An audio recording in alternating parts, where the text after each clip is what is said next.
So எல்லாருக்கும் ஹரே கிருஷ்ணா. ப்ரேயர்ஸோட நம்ம இந்த செஷனுக்குள்ள போகலாம். போன வாரம் ஐ திங்க் யாரோ 2-3 பேர் முடிச்சிட்டீங்க இல்லைங்களா? கணேசன் பிரபு, நீங்க லெவல் 2 சர்டிபிகேட் வாங்கிட்டீங்க இல்லைங்களா? நீங்க லெவல் 3ல ஜாயின் ஆயிருக்கீங்களா? ராதிகாமா கிளாஸ்ல நீங்களா இல்ல இன்னொரு ஹரே கிருஷ்ணா மாதாஜி, இன்னும் ஜாயின் பண்ணல மாதாஜி. ஓகே, நெக்ஸ்ட் மண்டே இருக்கு பிரபு. நான் உங்களுக்கு அந்த வாட்ஸ்அப் லிங்க் வந்து நீங்க எனக்கு ஒரு மிஸ் கால் கொடுக்குறீங்களா? If you don't mind. இப்போ மேடம் இப்ப இல்ல, இந்த கிளாஸ் முடிஞ்ச பிறகு கொடுங்க. நான் அந்த வாட்ஸ்அப் குரூப் வந்து நான் உங்களுக்கு லிங்க் ஷேர் பண்றேன். அதுல போய் நீங்க ஜாயின் பண்ணிக்கோங்க. ஓகே. பிரியா பாலாஜி மாதாஜி, நீங்க கூட முடிச்ச மாதிரிங்களா? யூ கம்ப்ளீட்டட் ஆர் இல்லனா இந்த 18th சாப்டர் வரைக்கும் இருந்துட்டு அதுக்கப்புறம் போலான்னு இருக்கீங்களா? இல்லைங்க மாதாஜி, இந்த லாஸ்ட் முடியறதுக்குள்ள முடிச்சிட்டேங்க மாதாஜி.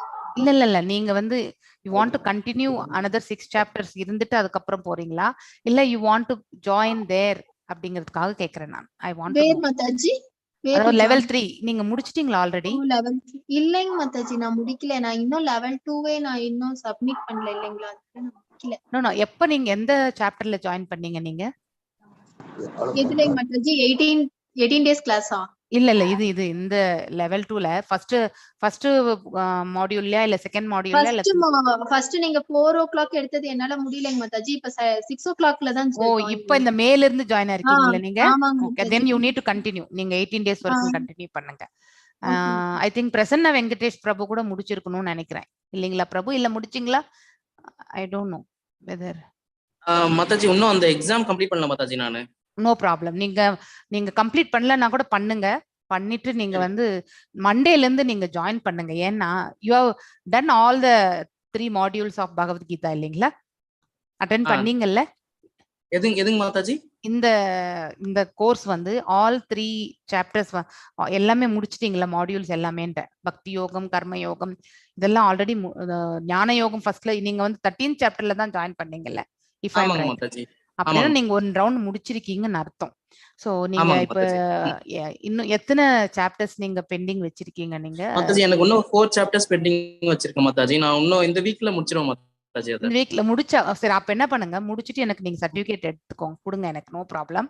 இன்னைக்கு நீங்க இந்த கிளாஸ் நீங்க அட்டெண்ட் பண்ணுங்க. I don't have any issues. திருப்பி ரிப்பீட் பண்ண பத்மா மாதாஜி கூட ரிப்பீட் பண்ணி இருக்காங்க. she has submitted already. But திரும்பி கேக்குறதுல ஒண்ணும் ப்ராப்ளம் கிடையாது. You feel free to join for level 2. ஆனா நீங்க லெவல் 3க்கு நீங்க போகணும். ஓகே. சோ லெவல் 3ல வந்து இப்போ ராதிகா மாதாஜி வந்து நெக்டர் ஆஃப் இன்ஸ்ட்ரக்ஷன்ஸ் எடுக்கிறாங்க. She'll be starting on Monday.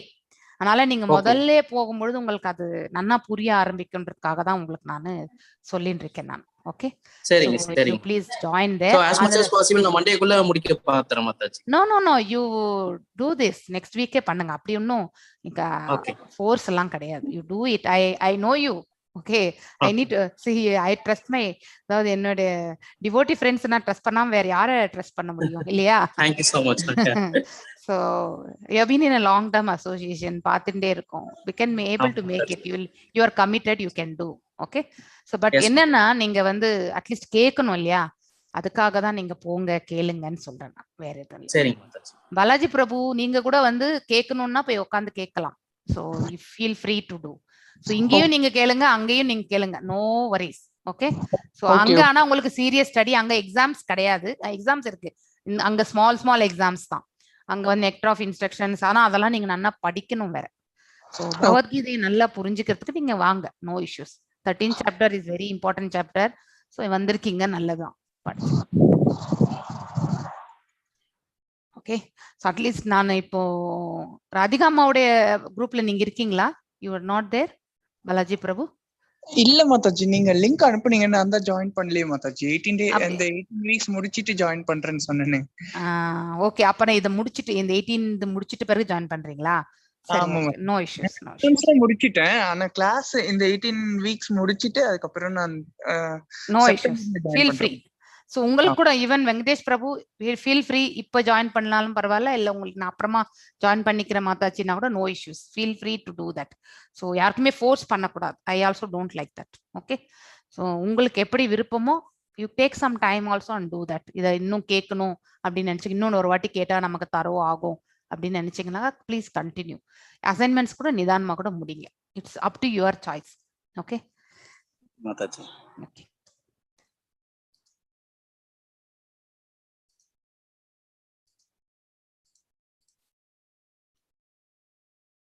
போன வாரம் நம்ம வந்து I think I gave the review of இந்த கொஷின்ஸ் எதற்கு வந்து பக்தி யோகம் வந்து மிடில் பார்ட்ல இருக்கு அப்படின்னுட்டு வந்து சொல்லப்பட்டிருக்கு இல்லையா? ஸோ பேசிக்கலி பக்தி யோகம் வந்து மிடல்ல இருக்கிறதுக்கான காரணம் யாராவது சொல்ல முடியுமா? நம்ம போன வாரமே படிச்சோம். நம்ம I will be able to share the screen share பண்றேன். நான் வெயிட் பண்ணுங்க. எஸ் ட்ரை பண்ணுங்க, நோ இஷ்யூஸ். தவறா சொன்னா கூட யாருமே எதுவுமே நினைக்க மாட்டோங்க. எல்லாமே ட்ரை தான் இல்லையா? நமக்கு எவ்வளவு ரீகலெக்ட் பண்ண முடியுது அப்படிங்கறத வந்து பார்க்கலாம். பக்தி இஸ் த கல்மினேஷன் இல்லையா? எந்த யோகத்துல இருந்தாலுமே பக்தியில வந்து நாம் நிறைவடைய வேண்டும். அப்பொழுதுதான் நமக்கு வந்து இந்த கட்டுண்ட நிலையிலிருந்து நம்மளால வெளியேற முடியும். நாம மீண்டும் பிறவி எடுக்க கூடாது அப்படின்னு நினைச்சாலும் சரி, இல்லை பகவானுக்கு நித்திய சேவை புரியதே எனக்கு போரும், நாம் பிறவி எடுத்தாலும் பரவாயில்ல நினைக்கக்கூடிய, அதாவது நம்ம சைத்தன்ய மகாபிரபு மாதிரி அவர் வந்து எப்படி ஜென்ம ஜென்மாந்திரமா நான் வந்தா கூட நான் உங்களுடைய சேவையில மட்டும்தான் ஈடுபட்டு இருக்க வேண்டும், எனக்கு எதுவுமே தேவையில்லை, தனம் தேவையில்லை, என்னை ஃபாலோ பண்ணக்கூடிய பக்தர்கள் தேவையில்லை, எனக்கு அழகான மனைவி எதுவுமே தேவையில்லை, தங்களுடைய கருணையால் நான் உங்களுக்கு நித்திய சேவை புரிவதற்கான மார்க்கத்தை மட்டும் எனக்கு வழங்குங்கள், நான் பிறப்பு இறப்பு என்னும் அது மோட்சத்தை கூட நான் வேண்டல அப்படின்னுட்டு அவர் சொல்றார். That is the level of the highest devotee. அவங்களுடைய அதாவது பியோர் டிவோட்டியினுடைய நிலை அவ்வாறு இருக்கும். ஸோ பக்தர்கள் என்பவர்கள் எதையுமே எதிர்பார்க்க மாட்டார்கள் பகவானிடத்திலிருந்து. பகவானின் நித்திய புகழாரங்களை அதுல வந்து தங்களை ஈடுபடுத்திக் கொள்வார்கள். ஸோ இந்த மாதிரி பக்திக்கு அவ்வளவு முக்கியத்துவம். ஏனென்றால் இந்த பிரபஞ்சத்தில் நாம பிறவி எடுத்திருக்கிறதே அந்த பக்குவ நிலை அடைந்து பகவானிடத்தில் மீண்டும் திரும்பி செல்ல வேண்டும் என்பதற்காக தான், அவருடைய நித்திய சேவையில் ஈடுபடுவதற்காகத்தான். அதற்கு நமக்கு தலையாய ஒரு அதாவது பாத்தீங்கன்னாக்க ஒரு இம்பார்ட்டன்டான ஒரு இன்ஸ்ட்ருமெண்டா இருக்கிறது பக்தி தான். பக்தி இல்லாம நம்மளால வந்து இந்த நிலையை அச்சீவ் பண்ணவே முடியாது. ஸோ பக்தி இருந்தால்தான் நாம வந்து பகவானுக்கு நித்திய சேவையில வந்து அவரை பற்றி உணர்ந்து அந்த ஞானத்தை பெற்று நித்தியமாக வந்து அவருக்கு சேவை செய்வதற்கான மார்க்கத்தை நம்ம பெறுவோம். ஸோ பக்தி இருந்தா நமக்கு ஞானமும் அபிவிருத்தி ஆகின்றது இல்லையா? ஸோ ஒரு பக்கம் கர்மம், இன்னொரு பக்கம் ஞானம், இடையில வந்து பக்தி. இந்த ரெண்டுத்திலோடையுமே இந்த பக்தி வந்து கனெக்டிவிட்டி உண்டு. இங்க கீழே இருக்கக்கூடிய அந்த 6 சாப்டர்லயும் வந்து புத்தி யோகத்தோடு செயல்படு அப்படின்னு தான் பகவான் வந்து அர்ஜுனருக்கு சொன்னார். ஆனா அர்ஜுனர் அதை வந்து மிஸ் அண்டர்ஸ்டாண்ட் பண்ணிக்கிறார். புத்தி என்றால் இன்டெலிஜென்ஸ் அப்படின்னு நினைக்க ஆரம்பிக்கின்றார். நாம கூட புத்தி இருக்கா அப்படின்னு நம்ம இன்னொருத்தர் கேட்கிறோம் இல்லையா? அப்படின்னா இம்மிடியட்டா அவனுக்கு அறிவு இருக்கா இல்லையான்ற மாதிரிதான் நாமளும் எடுத்துக்கோம். That is a generic way of understanding. ஆனா புத்தி யோகம் என்பது ஞானம் கலந்த பக்தியை தான் வந்து புத்தி யோகம் என்று சொல்வார்கள். அதனால ஞானமற்ற பக்தி வந்து வெறுமனே ஸ்பெக்குலேஷன் மாதிரி ஆயிடும். சாரி, வெறுமனே வந்து ஸ்பெகுலேஷன் கிடையாது, சென்டிமெண்ட் மாதிரி ஆயிடும். ஸ்பெகுலேஷன் என்பது பக்தியற்ற ஞானம் வந்து ஸ்பெகுலேஷன். ஸோ இந்த ரெண்டுமே நம்ம வந்து தெரிஞ்சுக்கணும். Devotion without philosophy is a sentiment. அதே மாதிரி philosophy without devotion is a speculation. So நம்ம வறண்ட கருத்துக்கள் யூகங்களை வந்து நாம வந்து எடுத்துரைக்கிறது.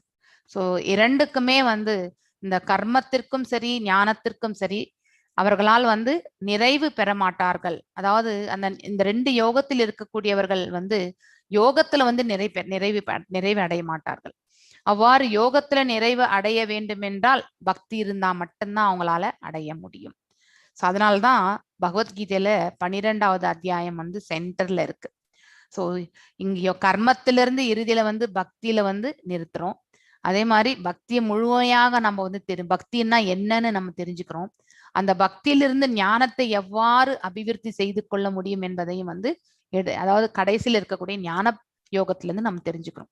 ஸோ இந்த bhakti yoga is sandwiched between the karma yoga and jnana yoga. So bhakti always is the culmination of jnana யோகாவும் சரி, அதே மாதிரி கர்ம யோகாவும் சரி. ஸோ நிஷ்காம கர்ம யோகத்தில் நிலை பெற்று பக்தியில நாம் நிறை பெறும் பொழுது நாம வந்து மோட்சத்திற்கான அந்த மார்க்கத்தை பகவானின் அவருடைய ஸ்தலத்திற்கு செல்லக்கூடியதா அந்த பாதையை நாம புரிந்து கொள்ள முடியும். அதுக்கப்புறம் ஞானத்துல அபிவிருத்தியாகி இறுதியில நம்ம பக்தியும் நம்ம வந்து அதாவது பக்தியில நம்ம ஈடுபட்டோம் என்றால் பகவானுடைய திருநாட்டை சேர முடியும். அதே மாதிரி பக்தி மட்டுமே தான் எனக்கு தெரியும்னு நினைச்சிட்டு பக்தி பாதையில போறவங்க இறுதியில பகவானிடத்தில் சேர்கிறார்கள். ஆனால் இந்த கர்மத்திலும் ஞானத்திலும் கர்ம ஞான பாதைகளை ஏற்றிருப்பவர்களுடைய அதாவது விடுதலைக்கான மார்க்கம் வந்து வெவ்வேறு முறைகள். அவர்கள் வந்து ஒவ்வொரு அண்டத்திலும் அதாவது பாகவதத்துல அழகாக எடுத்துரைக்கப்பட்டிருக்கிறது.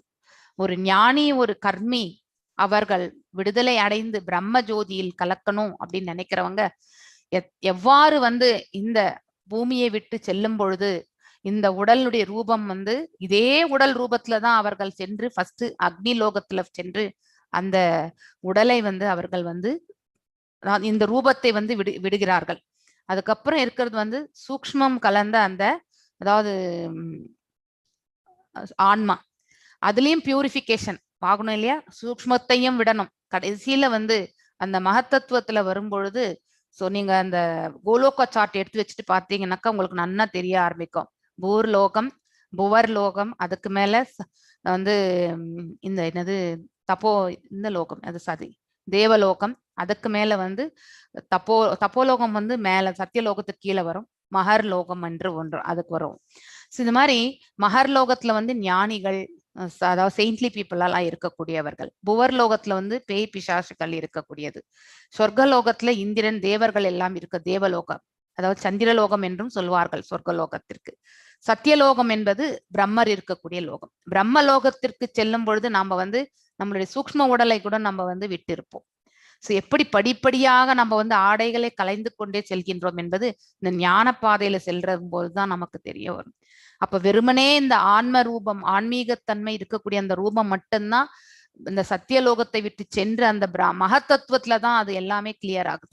இருக்கக்கூடிய கொஞ்ச நஞ்ச 100% பக்தி இருந்தா மட்டும்தான் நம்ம வந்து மேல வந்து பகவானுடைய நாட்டுக்கு செல்ல. ஒரே ஒரு 99.9% அச்சீவ் பண்ணியிருந்தா கூட 0.01% இருந்தா கூட நம்மளால மேல போக முடியாது. ஏன்னா அங்கேயும் போய் நம்ம என்ன பண்ணுவாங்க, we will corrupt the people. 0.01% இருந்தா கூட அங்க கரப்ஷன் தான். ஸோ அதனால 100% பர்ஃபெக்ஷன் இருந்தா மட்டும்தான் மேல வைகுண்டத்திற்கே என்ட்ரி. ஸோ அந்த நிலைக்கு நாம செல்லணும்னா பக்தியில ஃபர்ஸ்ட் நமக்கு தேவையற்ற இந்த பௌதீக கலங்கங்கள்ல இருந்து நாம வந்து விடுதலை அடையணும். இந்த பாதைகள் எல்லாமே கர்ம ஞானிகளுக்கு. ஆனா பக்தனுக்கு இந்த மாதிரி பாதையெல்லாம் போக வேண்டிய அவசியமே கிடையாது.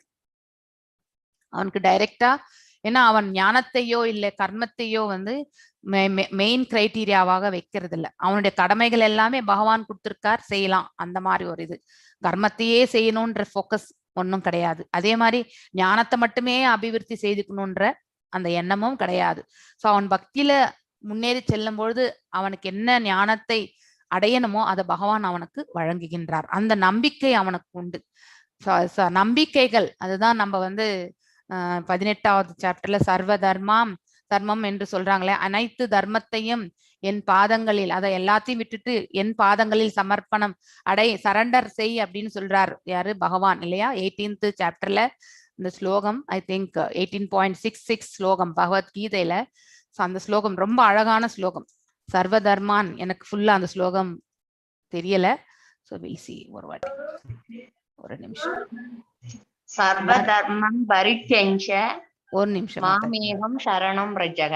எஸ் எஸ், அனைத்து தர்மங்களையும் தியாகம் செய். அதாவது நம்பிக்கைகள். நம்ம வந்து சர்வ தர்மான் பரித்யக்ஞா மாம் ஏகம் சரணம் ரஜா. சரணம், அவருடைய சரணங்களில், பகவானின் சரணங்களில் வந்து சரணடைன்னு சொல்றார். அகம் துவம் சர்வ பாப்பியோபியா. அதாவது அகம் என்றால் நான், அதாவது பகவான் அவரை சொல்கின்றார். துவம் உன்னுடைய சர்வ பாப்பியேபியோ, உன்னுடைய அனைத்து பாவங்களையும் மோக்ஷாமி நா சூஷயா, அதாவது மா சூஷயா, உன்னுடைய உன்னை பாவ விளைவுகளிலிருந்து நான் விடுவிக்கின்றேன், பயப்படாதேன்னு சொல்றார் அவர் வந்து. சர்வ தர்மான், தர்மம் என்றால் என்ன? நமக்குன்னு விதிக்கப்பட்ட கடமைகள் இல்லையா? சோ நம்முடைய கடமைகள் எல்லாம் நம்ம விட்டுற முடியுமா? கண்டிப்பாக விட முடியாது. இந்த பிரபஞ்சத்துல பௌதிக கடமைகள் உண்டு, ஆன்மீக கடமைகளை போல. ஆன்மீக கடமை என்பது சதா சர்வகாலம் பகவானை நம்ம மனசுல நிலைநிறுத்து பக்தி புரிவது, தட் இஸ் த ஸ்பிரிச்சுவல், நமக்கு கொடுத்துருக்கக்கூடிய ஸ்பிரிச்சுவல் டியூட்டி அதுதான். அதே மாதிரி இந்த பௌதிக இயற்கையில நம்ம ஒரு குடும்பத்துல இருந்துட்டு அந்த குடும்பத்துல ஒரு மகனாகவோ இல்லை ஒரு குடும்ப தலைவனாகவோ இல்லை ஒரு அதாவது பாத்தீங்கன்னாக்கா ஒரு ரெஸ்பான்சிபிள் பொசிஷன்ல இருக்கும் பொழுது எல்லா தர்மத்தையும் நான் எல்லா செயல்பாடுகளையும் தியாகம் செஞ்சுட்டு நம்ம உட்காந்துட்டு நம்ம எப்படி பிரிஸ்கிரைப் டியூட்டிஸை கம்ப்ளீட் பண்ண முடியும்? கண்டிப்பா முடியாது இல்லையா? அதாவது ஆல் வெரைட்டிஸ் ஆஃப் ரிலிஜன் எப்படி நாம வந்து சரண்டர் பண்ண முடியும்? அதாவது நமக்குன்னு இருக்கக்கூடிய நமக்குன்னு கொடுத்திருக்கக்கூடிய இந்த கடமைகள் அனைத்தையுமே நாம செய்யும் பொழுது பலன்கள் அனைத்தையுமே நாம வந்து தியாகம் செய்ய வேண்டும். அதுதான் ரொம்ப முக்கியம். we should always surrender the fruits of the whatever action we are performing on the lotus feet of the God. so பகவானின் திரு பாதங்களில் கமல பாதங்களில் நாம செய்யக்கூடிய அனைத்து கடமைகளுடைய பலன்களை நாம சமர்ப்பிக்க வேண்டும். அதுல நமக்கு நம்பிக்கை, அதோட நம்மளுடைய நம்பிக்கை யார் மேல இருக்கணும்? பகவான் மேல இருக்கணும். வேற எந்த நம்பிக்கைகளையுமே நம்ம வச்சுட்டு உட்கார்ந்து இருந்தோம்னாக்கா கஷ்டமான செயல்பாடுதான். ஏன்னா நமக்கு டியூவாலிட்டியில போய் உட்காந்துருவோம். நம்ம இரு மனம் என்பது நமக்கு வந்து சேர்ந்து விடும். சோ ஒரே மனம், ஏக பாதம். நாளைக்கு நம்ம படிக்க போற பாகவதத்துல படிக்க போகக்கூடிய சாப்டரே ஏக பாதம் வெர்சஸ் திரிபாதம் அப்படின்னு சொல்லியிருக்காங்க. சோ ஏக பாதம் என்றால் பகவானின் திருப்பாதங்கள் தான். அதை தவிர நமக்கு வேற எந்த ரட்சணையும் கிடையாது. தட் இஸ் த ஷெல்டர் நமக்கு. திரிபாதம் என்பது நாம இந்த அதாவது பிறப்பு இறப்பு, இந்த சிருஷ்டி ஸ்திதி லயம் இல்லையா, இந்த மூன்றுலயும் வரக்கூடியது தான் வந்து திரிபாதம் இல்லையா? சோ ஓம் அஜ்ஞானதிமிராந்தஸ்ய ஞானாஞ்சனே ஷலாக்கய சக்ஷுர் உன்மிலிதம் ஏன தஸ்மை ஸ்ரீ குரவே நமः. ஸ்ரீ சைத்தன்ய மனோபீஷ்டம் ஸ்தாபிதம் ஏன பூதலே ஸ்வயம் ரூபா கதாமாஹ்யம் ததா ஸ்வாபதண்டிகம். ஹே கிருஷ்ணா கருண சிந்து தீனபந்து ஜகத்பதே கோபேஷா கோபிகா காந்த ராத காந்த நமஸ்துதே. தப்த காஞ்சன கௌராங்கி ராதே விருந்தாவனேஸ்வரி ரிஷபானுஷுதே தேவி பிரணமாமி ஹரிப்ரியே. வாஞ்சகல்பதாருभ्यश्च कृपसिन्धुभ्य एव च पतितनां पावनेभ्यो वैष्णवेभ्यो नमो नमः. जय श्री कृष्ण चैतन्य प्रभु नित्यानंद श्री अद्वैत गदाधर श्रीवासदि गौर भक्त वृंदा. हरे कृष्णा कृष्ण कृष्ण हरे हरे, हरे राम राम राम हरे हरे. சோ நம்ம எல்லா விதமான அதாவது நம்ம எவ்வளவோ ஞானத்தை பயின்றிருப்போம், நம்ம எவ்வளவோ செயல்பாடுகளில் ஈடுபட்டிருப்போம். அனைத்து செயல்பாடுகளுடைய பலன்கள் அனைத்தையுமே நாம வந்து பகவானின் திருப்பாதங்களில் சமர்ப்பிக்க வேண்டும். அதுதான் பகவான் வந்து அர்ஜுனருக்கு சொல்றார், நீ வந்து போர் செய் எழுந்து, ஆனா அந்த போர்னுடைய விளைவுகள் அனைத்தையுமே என் பாதங்களில் சமர்ப்பி. அவ்வளவுதான். நீ இதை செய்கின்றாய் என்று என்றைக்கும் கருதக்கூடாது. நீ ஒரு போரில் சவ்யசாசின் அப்படின்னு சொல்றார். அதாவது சவ்யசாசின் மீன்ஸ் 2 கைகளோட போர் புரியக்கூடியவர் தான். அதாவது வெறுமனே வந்து எனக்காக போர் புரிவாயாகன்னு சொல்றாரு பகவான். இததான் நம்ம லாஸ்ட் 12வது அத்தியாயத்திலுமே நம்ம பார்த்திருக்கின்றோம். லாஸ்ட்டுக்கு அனைத்தையுமே சிம்பிளி சரண்டர் டு கிருஷ்ணா, அதாவது simply surrender to the supreme personality. அதாவது அந்த பரம்பொருளிடம் நாம நம்மள சமர்ப்பித்து கொள்ள வேண்டும். அப்பொழுது நாம செய்யக்கூடிய செயல்களுடைய பலன்களை பற்றி நாம வந்து அதை பத்தி நம்ம யோசிக்க வேண்டியதே இல்லை. கடமையாக இருக்கும் பட்சத்தில் அதை பத்தி நம்ம பிளைண்டா எடுத்துட்டு செய்யணும். ஏக பாதம் இருக்கு நமக்கு ரட்சணை என்பதற்கு. இந்த 3 பாதங்களுக்கு மத்தியில நாம திரும்பி வர வேண்டியது இல்லைல்ல. சிருஷ்டி ஸ்திதி லயம், இதுதான் 3 பாதங்கள். அந்த 3 பாதங்களுக்கு மத்தியில நாம திரும்பி வர வேண்டிய அவசியம் கிடையாது. அப்படின்னா புனரப்பி மரணம் புனரப்பி ஜனனம், அதை நம்ம பார்க்க வேண்டிய அவசியம் கிடையாது. அதை பத்தி தான் இங்கே எடுத்துரைக்கப்பட்டிருக்கிறது. ஸோ உங்களுக்கு ஒரு ஜென்ரலா எதற்கு பக்தி ரொம்ப இம்பார்ட்டன்ட் அப்படிங்கிறத பத்தி விளக்குறதுக்காக தான் இந்த விளக்கம் வந்துச்சு.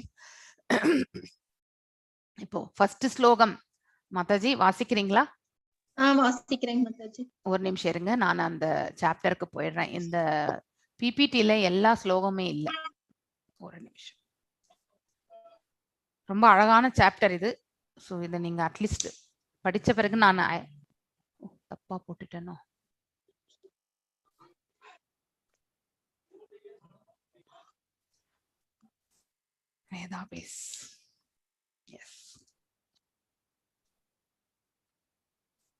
அதுக்கு முன்னாடி நான் என்னுடைய அந்த கொஞ்சம் நோட்ஸ் ப்ரிப்பேர் பண்ணது வெரி ஃபர்ஸ்ட் கிளாஸ் ஜனவரி 2021 ஃபர்ஸ்ட் கிளாஸ். அப்போ அவ்வளோ சீரியஸா உட்காந்து ப்ரிப்பேர் பண்ண நோட்ஸ். அதுல இருந்து உங்களுக்கு கொஞ்சம் விளக்கத்தை நான் கொடுத்துட்றேன். ஒரு 10 minutes இருங்க மாதாஜி. இதை நீங்க தெரிஞ்சிருந்தாலே அடுத்து வரக்கூடிய அனைத்துமே உங்களுக்கு வந்து தெரிய ஆரம்பிச்சிடும். ஈஸியா நீங்க பண்ண ஆரம்பிச்சிருவீங்க. புரியும் உங்களுக்கு.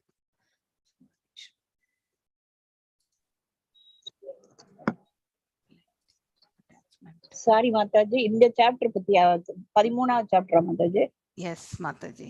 அது கொஞ்சம் நிதானமா காமிங்க மாதாஜி. நிதானமாவே சொல்லி கொடுக்குறேன் மாதாஜி. நான் வந்து அதை அப்படியே ஒரு ரஃபா ஒரு இதுல எழுதிக்குவேன். ஷார்ட்டா. No problem. இங்க இருக்கு. கரெக்ட். பரமாத்மாவுடைய நிலையெல்லாம் நீங்க தெரிஞ்சுக்குவீங்க.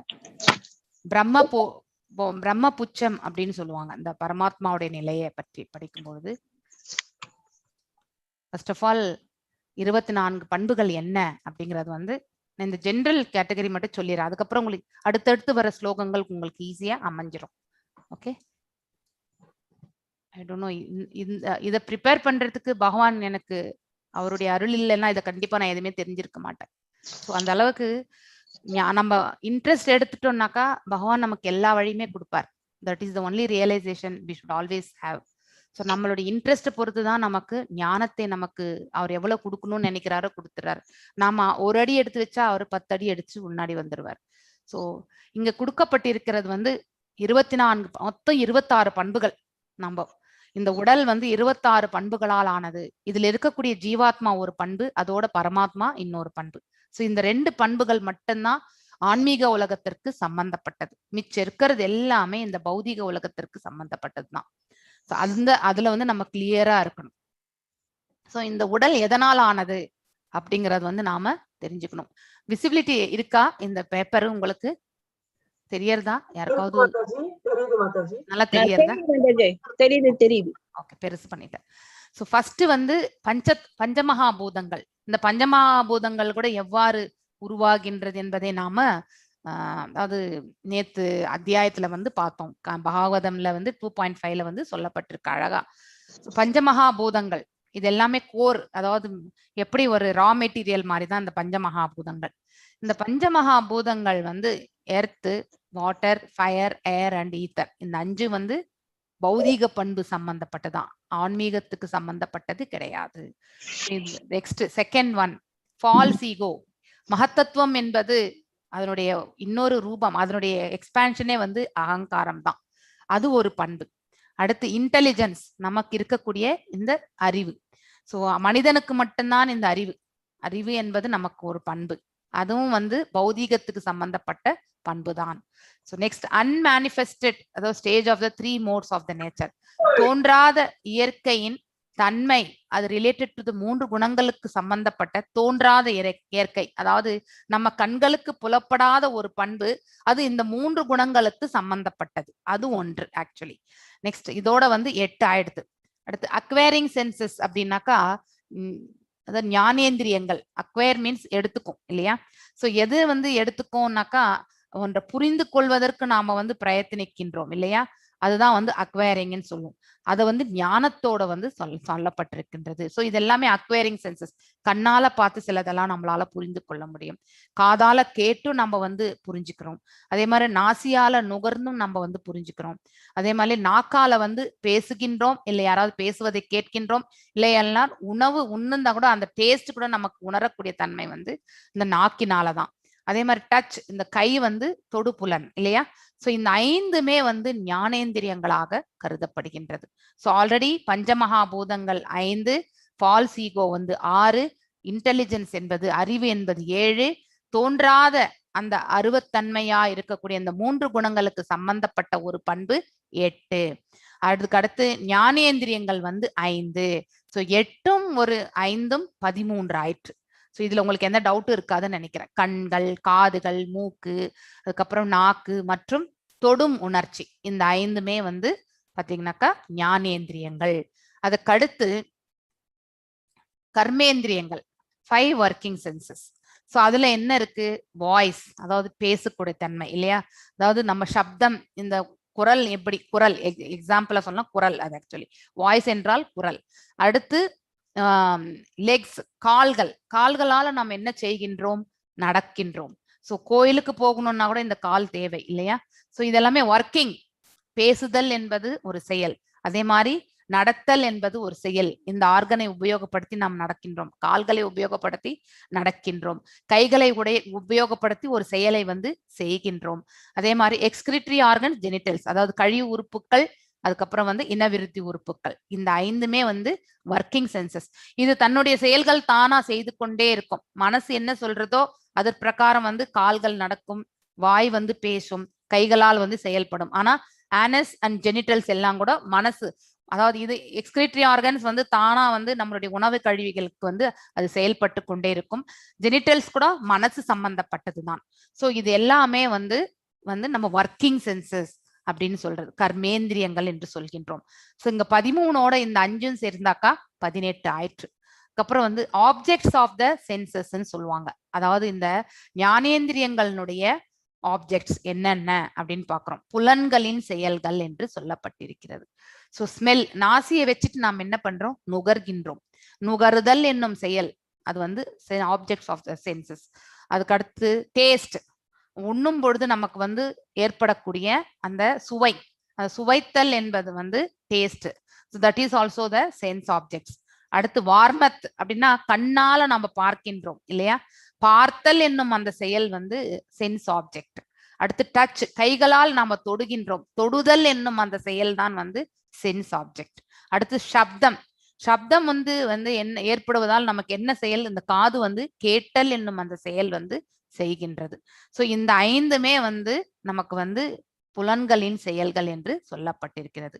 காதால கேட்கின்றோம் சப்தத்தை, கண்களால் பார்க்கின்றோம், அதே மாதிரி கைகளால் தொடுகின்றோம், அதே மாதிரி நாக்கால ருசிக்கின்றோம், அதே மாதிரி நாசியால நுகர்கின்றோம். இதுல எல்லாமே அதாவது ஞானேந்திரியங்கள் தான் உபயோகப்படும். ஞானேந்திரியங்களுடைய செயல்பாடுகள் தான் அதாவது புலன்களின் செயல்களாக சொல்லப்பட்டிருக்கின்றது. அந்த 18ஓட சேர்ந்து இந்த 5ம் 23 ஆயிடுச்சு. அதோட the கிரேட்டஸ்ட், அதாவது இருக்கிறதுலயே மிகப்பெரிய பண்பு எதுன்னா மனசு. இது எல்லாத்தையுமே ஆட்டி வைக்கக்கூடியது ஒன்னே ஒண்ணு எதுன்னா அந்த மனசுதான். 26 ஆயிடுச்சு இதோட ஜீவாத்மா மற்றும் பரமாத்மா. சோ இதுல ஏதாவது டவுட்ஸ் இருக்குங்களா உங்களுக்கு? இது நன்னா புரிஞ்சுக்கணும். இந்த 24 பண்புகளை பற்றி நாம நன்னா புரிஞ்சுட்டாதான். சோ இதெல்லாம் நம்ம ஞாபகம் வச்சுக்கணும். கண்டிப்பா இது டெக்னிக்கல், இந்த சாப்டர் ஃபுல்லா டெக்னிக்கல். சோ இதுல எதுவுமே நம்ம மாற்றமே பண்ண முடியாது. இதெல்லாம் நன்னா புரிஞ்சுக்கணும். எக்ஸாம்ஸ் எழுதும்போது உங்களுக்கு ஈஸி ஆயிடும். Any doubts please raise the hands. உங்களுக்கு ஏதாவது டவுட் இருந்தா நீங்க எனக்கு ரைஸ் பண்ணணும். ஹேண்ட்ஸ், கைகளை உயர்த்துங்கள், அப்பதான் உங்களுக்கு நான் எடுத்து சொல்ல முடியும்.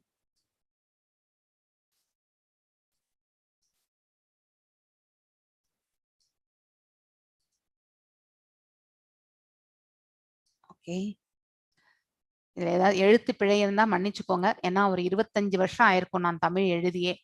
ஸோ 1990 ஐ ஜாயின்டு இன்ஜினியரிங். ஸோ அதுக்கு முன்னாடி தான் தமிழ் லாஸ்டா நான் படிச்சது கூட. அதனால ஏதாவது எழுத்து பிழை இருந்தா ஸோ தவறுக்காக என்னை மன்னிச்சிடுங்க. ஸோ இந்த சாப்டரை நம்ம படிக்க போறது என்ன? கஷேத்திரம், கஷேத்ரஜ்ஞ விபாக யோகம் இல்லையா? கஷேத்திரம் என்றால் ஒரு ஸ்தலம் என்பது நமக்கு நன்னா தெரியும். கஷேத்ரஜ்ஞன் என்பது அந்த ஸ்தலத்திற்கு உரிமையானவன். சோ பரம உரிமையான உண்மை, அதாவது உரிமையாளன் யான் என்றால் அந்த பகவான் தான். ஏனென்றால் அவர் அனைத்து கஷேத்திரங்களுக்குமே அவர் அதிபதி. நமக்கு இந்த ஒரு கஷேத்திரம் மட்டும்தான் தெரியும் இல்லையா? we are only, this ஜீவாத்மா knows only about this கஷேத்திரம். ஆனா பரமாத்மா எல்லாருடைய ஹிருதயங்களிலுமே உட்கார்ந்திருக்கார் இல்லையா? அந்த ஜீவனுக்குள் இருக்கக்கூடிய ஜீவனாக அதை ஆக்டிவா வச்சிருக்கக்கூடியவரே அந்த பரமாத்மா தான். சோ அவர் அனைத்து கஷேத்திரங்களையும் பற்றி அறிந்தவர், அனைத்து கஷேத்திரங்களுக்கும் உரிமையாளர், முதன்மை உரிமையாளர் அவர் தான். நாம எல்லாம் செகண்டரி தான் ஓனர் ஆக்சுவலி. அதுவும் டெம்பரரி ஓனர். சில காலம் இந்த பிரபஞ்சத்துல இருந்துட்டு போகிற வரைக்கும் தான் நம்ம ஒரு லீஸ் பீரியட் மாதிரி தான் இங்க போயிட்டு இருக்கோம். சோ உண்மையான ஞானம், உன்னதமான ஞானம் என்ன அப்படின்னாக்கா, ஃபர்ஸ்ட் ஆஃப் ஆல் ஞானம் என்றால் என்ன? நமக்கு ஞானம் என்றால் இந்த ஆத்மா மற்றும் உடல் இரண்டுக்கும் இடையில இருக்கக்கூடிய சம்பந்தத்தை பற்றி தெரிந்து கொள்வதுதான் ஞானம். சோ இந்த ஸ்பிரிச்சுவல் என்டிட்டியா இதுக்குள்ள இருக்கக்கூடிய ஜீவாத்மா 5 விதமான வாயுக்குள்ள மிதந்துருக்கு. சோ அந்த ஜீவாத்மாவுடைய அளவு இதெல்லாமே டெக்னிக்கலா சாங்கிய யோகத்துல நம்ம செகண்ட் சாப்டர்ல படிச்சிருக்கோம். சோ ஆத்மா என்பவன் களத்தை அறிபவன் பிளஸ் உடலின் உரிமையாளன். அதாவது அந்த ஒரு உடலுக்கு மட்டும்தான் அவன் உரிமையாளன், வேற எல்லா உடலும் அவனுக்கு எதுவுமே தெரியாது. இப்போ உங்க மனசுல என்ன இருக்குன்னு எனக்கு ஏதாவது தெரியுமா? என்னுடைய உடல்ல என்ன உபாதைகள் இருக்கின்றது என்பது எனக்கு மட்டும் தான் தெரியும். நான் எதை தான் யோசிச்சுட்டு இருக்கேன், எதன் மேலு நான் என்ன மனசை வந்து லைத்திருக்கின்றேன், நான் சத்வத்துல தான் சத்வமான எண்ணத்தை வச்சிருக்கனா, இல்ல ரஜோகுணத்துல வந்து பிஹேவ் பண்றனா, இல்ல அறியாமையில தான் உழண்டு கொண்டிருக்கின்றனா அப்படிங்கிற அந்த மாதிரியான எல்லா தாட் ப்ராசஸுமே என்னுடைய ஜீவாத்மாக்கு இந்த உடல்ல இருக்கிற வரைக்கும் எனக்கு மட்டும்தான் தெரியும் இல்லையா? அதே மாதிரிதான் ஒவ்வொரு உயிர் வாழியுமே தன்னை பற்றி அறிபவன். சோ அந்த உடலுக்கு மட்டுமே சொந்தமாக செகண்டரி ஓனர் தான் அவர். we are all secondary owners of this body. ஆனால் the primary owner வந்து அந்த பரமாத்மா தான் அப்படிங்கறது வந்து நம்ம தெரிஞ்சுக்கணும். சோ இதுதான் ஞானம். உன்னத ஞானம் என்பது இந்த உடலை பற்றியும் ஆன்மாவை பற்றியும் தெரிந்து கொள்பவனே வந்து ஞானம் என்று சொல்லப்பட்டிருக்கின்றது. அதோட சேர்ந்து பரமாத்மாவை பற்றி தெரிந்து கொள்ளணும்னாக்கா, அதாவது உணர்தல் மூலியமாக தான் அவரை பற்றி நம்மளால தெரிந்து கொள்ள முடியும். எஸ், பகவான் இருக்கின்றார், பகவத்கீதையில சொல்லியிருக்காங்க, பகவானே ஸ்வயம் சொல்லியிருக்கார், அதனால நம்ம ஏற்றுக்கொள்ளக்கூடிய மனசு இருக்கு. அப்படி உணர்றது வந்து that is the basic level, அதாவது அக்செப்டன்ஸ் லெவல், அவ்வளவுதான். ஆனா அதை வந்து ரியலைஸ்டா நம்ம எடுத்துட்டு போகிறது தான் வந்து விஞ்ஞானம் என்று சொல்வார்கள். சோ பகவான் பிளஸ் அனைத்து உயிர் வாழிகளின் உரிமையாளர் இல்லையா, அதோட இந்த பரமாத்மா, இந்த மூன்றை பற்றி தான் நம்ம வந்து படிக்கின்றோம் இந்த அத்தியாயத்துல. மேற்கூறிய இந்த 3 நிலைகளை பற்றி யார் ஒருவர் திண்ணமாக அறிகின்றாரோ அவரே உண்மையான ஞானத்தை பற்றி அறிபவராக இருக்கின்றார். வாட் இஸ் த ரிலேஷன்ஷிப், அதாவது சம்பந்தம் என்ன, இந்த உடல், ஆன்மா, பரமாத்மா இந்த மூன்றுக்கும் இடையில என்ன சம்பந்தம், அதை பற்றி அறிவதே வந்து உண்மையான ஞானம் என்று எடுத்துரைக்கப்பட்டிருக்கிறது. சோ களம் என்பது இந்த உடல், களத்தை அறிபவன் என்பவன் அந்த ஜீவாத்மா. அவன் அதாவது இரண்டும் கலந்துதான் அவன் மனிதன், அதாவது ஒரு லிவிங் என்டிட்டி என்று சொல்லப்படுகின்றது. பரமாத்மா ஒவ்வொரு உயிர் வாழியில் நித்தியமாக இருக்கின்றார் இல்லையா? அந்த ஜீவனுக்குள் இருக்கக்கூடிய உயிர் நாடியே அந்த பரமாத்மா தான். அவர் இருப்பதால் தான் நாம இப்போ ஆக்டிவா எல்லா செயல்பாடுகளுமே நாம் ஈடுபட்டு கொண்டிருக்கின்றோம் இல்லையா? சோ கோமா ஸ்டேஜ்ல இருக்கிறவங்க கூட ஆக்டிவா தான் இருக்கான். அதாவது உடல் தான் அவனுக்கு வந்து கோமால இருக்க வழிய ஆத்மா கோமாவில கிடையாது. ஆத்மா இஸ் ஸ்டில் ஆக்டிவ். எதனால என்றால் பரம்பொருள் அந்த ஹிருதயத்துல இருக்கார். சோ பரமாத்மா ஒவ்வொரு உயிர் வாழியிலுமே நித்தியமாக இருக்கின்றார். சோ அவர் இருக்கிறது ஞானத்தை இந்த ஞானத்தை கண்டவர்களுக்கு, உணர்றவங்களுக்கு மட்டும்தான் புரியும். ஆனா நார்மலா இருக்கக்கூடியவங்களுக்கு வந்து பகவான் நம்ம உள்ளக்குள்ள இருக்காருன்றது வந்து புரிஞ்சுக்கக்கூடிய அந்த ஞானம் என்பது இருப்பதில்லை. அதனாலதான் அவங்களை நம்ம எல்லாருமே வந்து ஞானமற்றவர்கள் எல்லாமே பத்தர்கள் என்று சொல்வார்கள் இல்லையா? நித்திய பத்தர்களாக தான் இந்த பிரபஞ்சத்திற்கு நாம வந்திருக்கின்றோம். ஒரு டெம்பரரி விசிட் தான் நாம் எல்லாமே இங்க செய்து கொண்டிருப்பது. ஆனா இங்க வந்த பிறகு பௌதிகத்தின் மேல் நம்மளுடைய ஈடுபாடை நாம வந்து ஏற்படுத்தி கொண்டு இங்கேயே நித்தியம், இதுதான் நித்தியமான உலகம், இங்கேதான் எல்லாமே சாஸ்வதம் நினைச்சிட்டு நாம வந்து இந்த அதாவது தேவையற்ற பண்புகளை எல்லாம் வளர்த்து கொண்டு, பௌதிக பண்புகளை வளர்த்து கொண்டு இந்த பிரபஞ்சத்தோட வந்து பந்தத்தை ஏற்படுத்தி கொள்கின்றோம். அதனால்தான் நாம் எல்லாருமே கட்டுண்ட ஆத்மாக்கள் என்று சொல்லப்படுகின்றது. மீண்டும் மீண்டும் இங்க பிறக்கிறதுக்கு அதுதான் இந்த பிரபஞ்சத்தின் மேல் நாம ஈடுபாடு வச்சிருக்கக்கூடிய ஈடுபாடு. அது எதனால் அந்த ஈடுபாடு வருகின்றது? நமக்கு மாயையில் நாம வந்து கட்டுண்டிருக்கின்றோம். அந்த மாயை எதனால் ஆனது? இந்த 3 குணங்களுக்குள்ளே இருப்பது, சத்வம், ரஜஸ் மற்றும் தமஸ்.